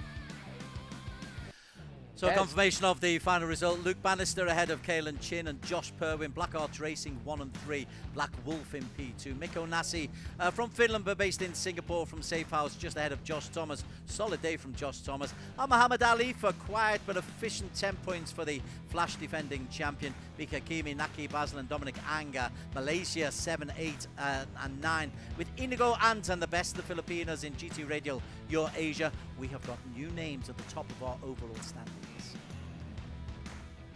The round overall standings, 44 points for Luke Bannister. That is good. A P3 in qualification, race 1, and a win in race 2. Josh Perwin also very, very consistent. Second, and third. Mohammed Ibrahim got a fastest lap to pick up 34 points. Good round for Caelan Chin and Josh Thomas. Mikko Nassi with 21 points. Alif, the defending champion, with 19. Also, well done, Dominic Ang of Stratos. He was the best of the Stratos racers ahead of Naki Baslam. Inigo Anton will always be on the point scoring board. 14 points for him. It's only round 1 of 8 though, but Interlagos has proved to be very, very fascinating. Black Arch Racing, they have laid a marker down for the rest of the drivers, for the rest of this championship. One final thing about today's race, Alex. Who was your standout driver? I mean, you could say Mohammed Ibrahim, you could say Luke Bannister, yes, but what about someone like Mikko Nassi? We just spoke to him, the way he fought back and only just lost at the end. Heartbreaking. Well, Mikko Nassi had the overtake of the day for sure. That round of the outside move at turn 1 was fantastic.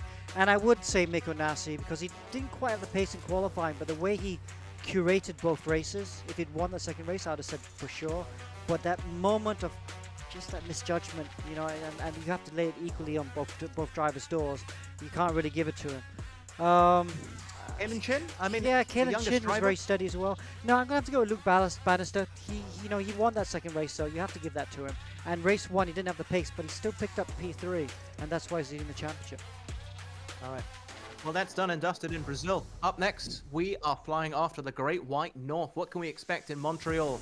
More of the same. Lot of long straights there, so there's going to be a lot of slipstreaming. So it might even be one of those tracks you don't want to lead on the last lap. You want to be in P2 or something. It's going to be that close. But a lot of homework to do for most of the class. Ibrahim is, he's a SWAT. He's got the A+ today. And a lot of the class are going to do extra homework to try and catch up. Well, what's the difference?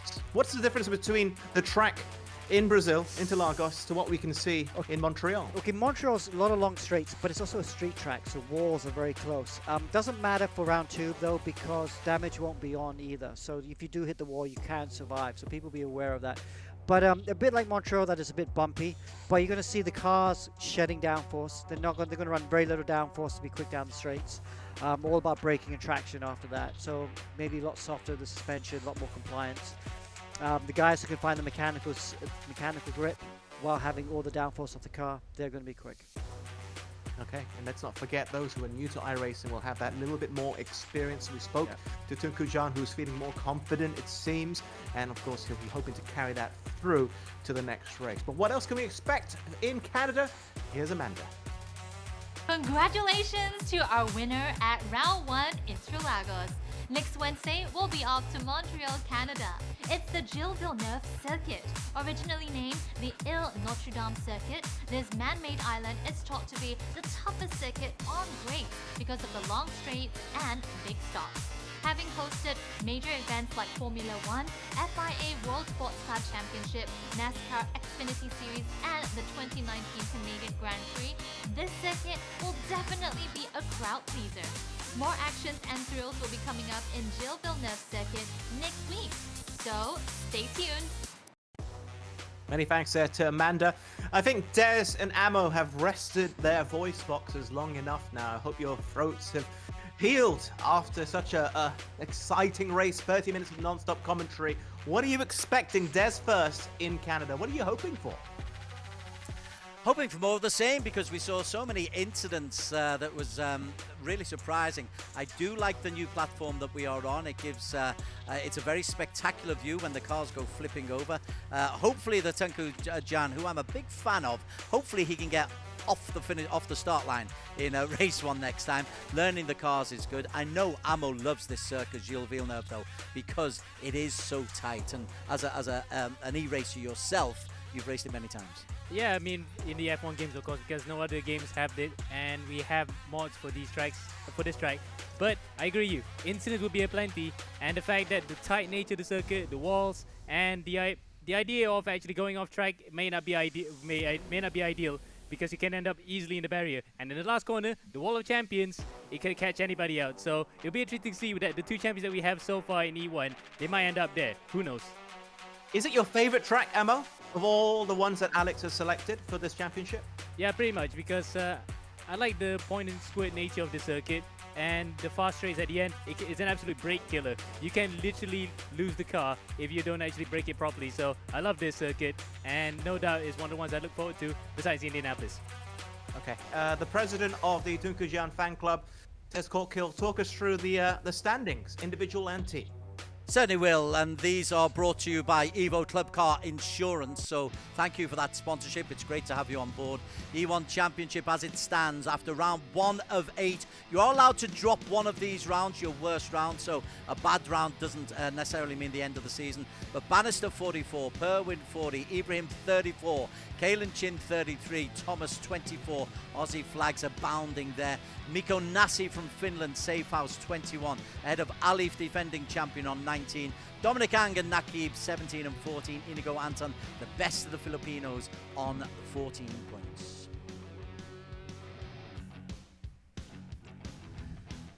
And in the team championship, because let's not forget there are cash prizes. Black Arts Racing, Josh and Luke really combining for 84 points. That's a huge total. Look out for them for the team.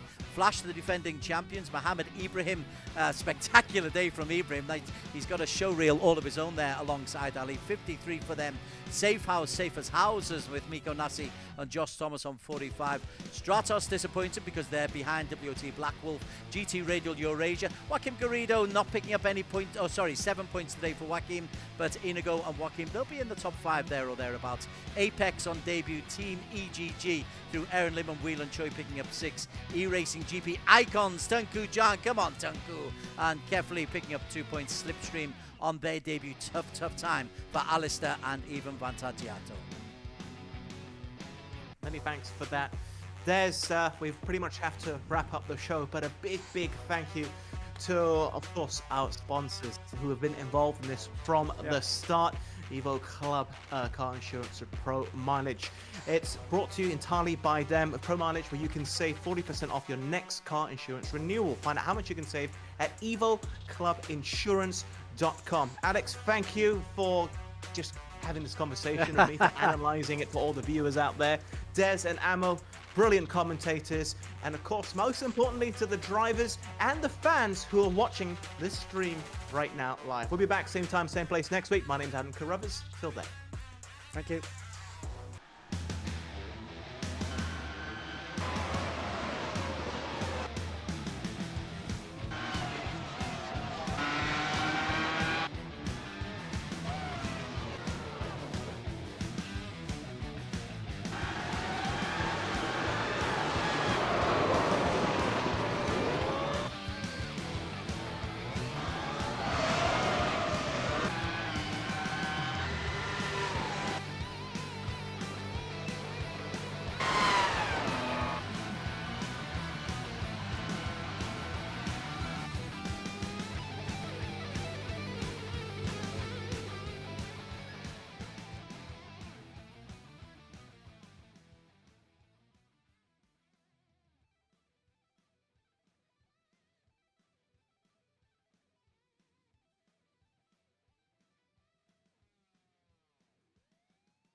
Hello.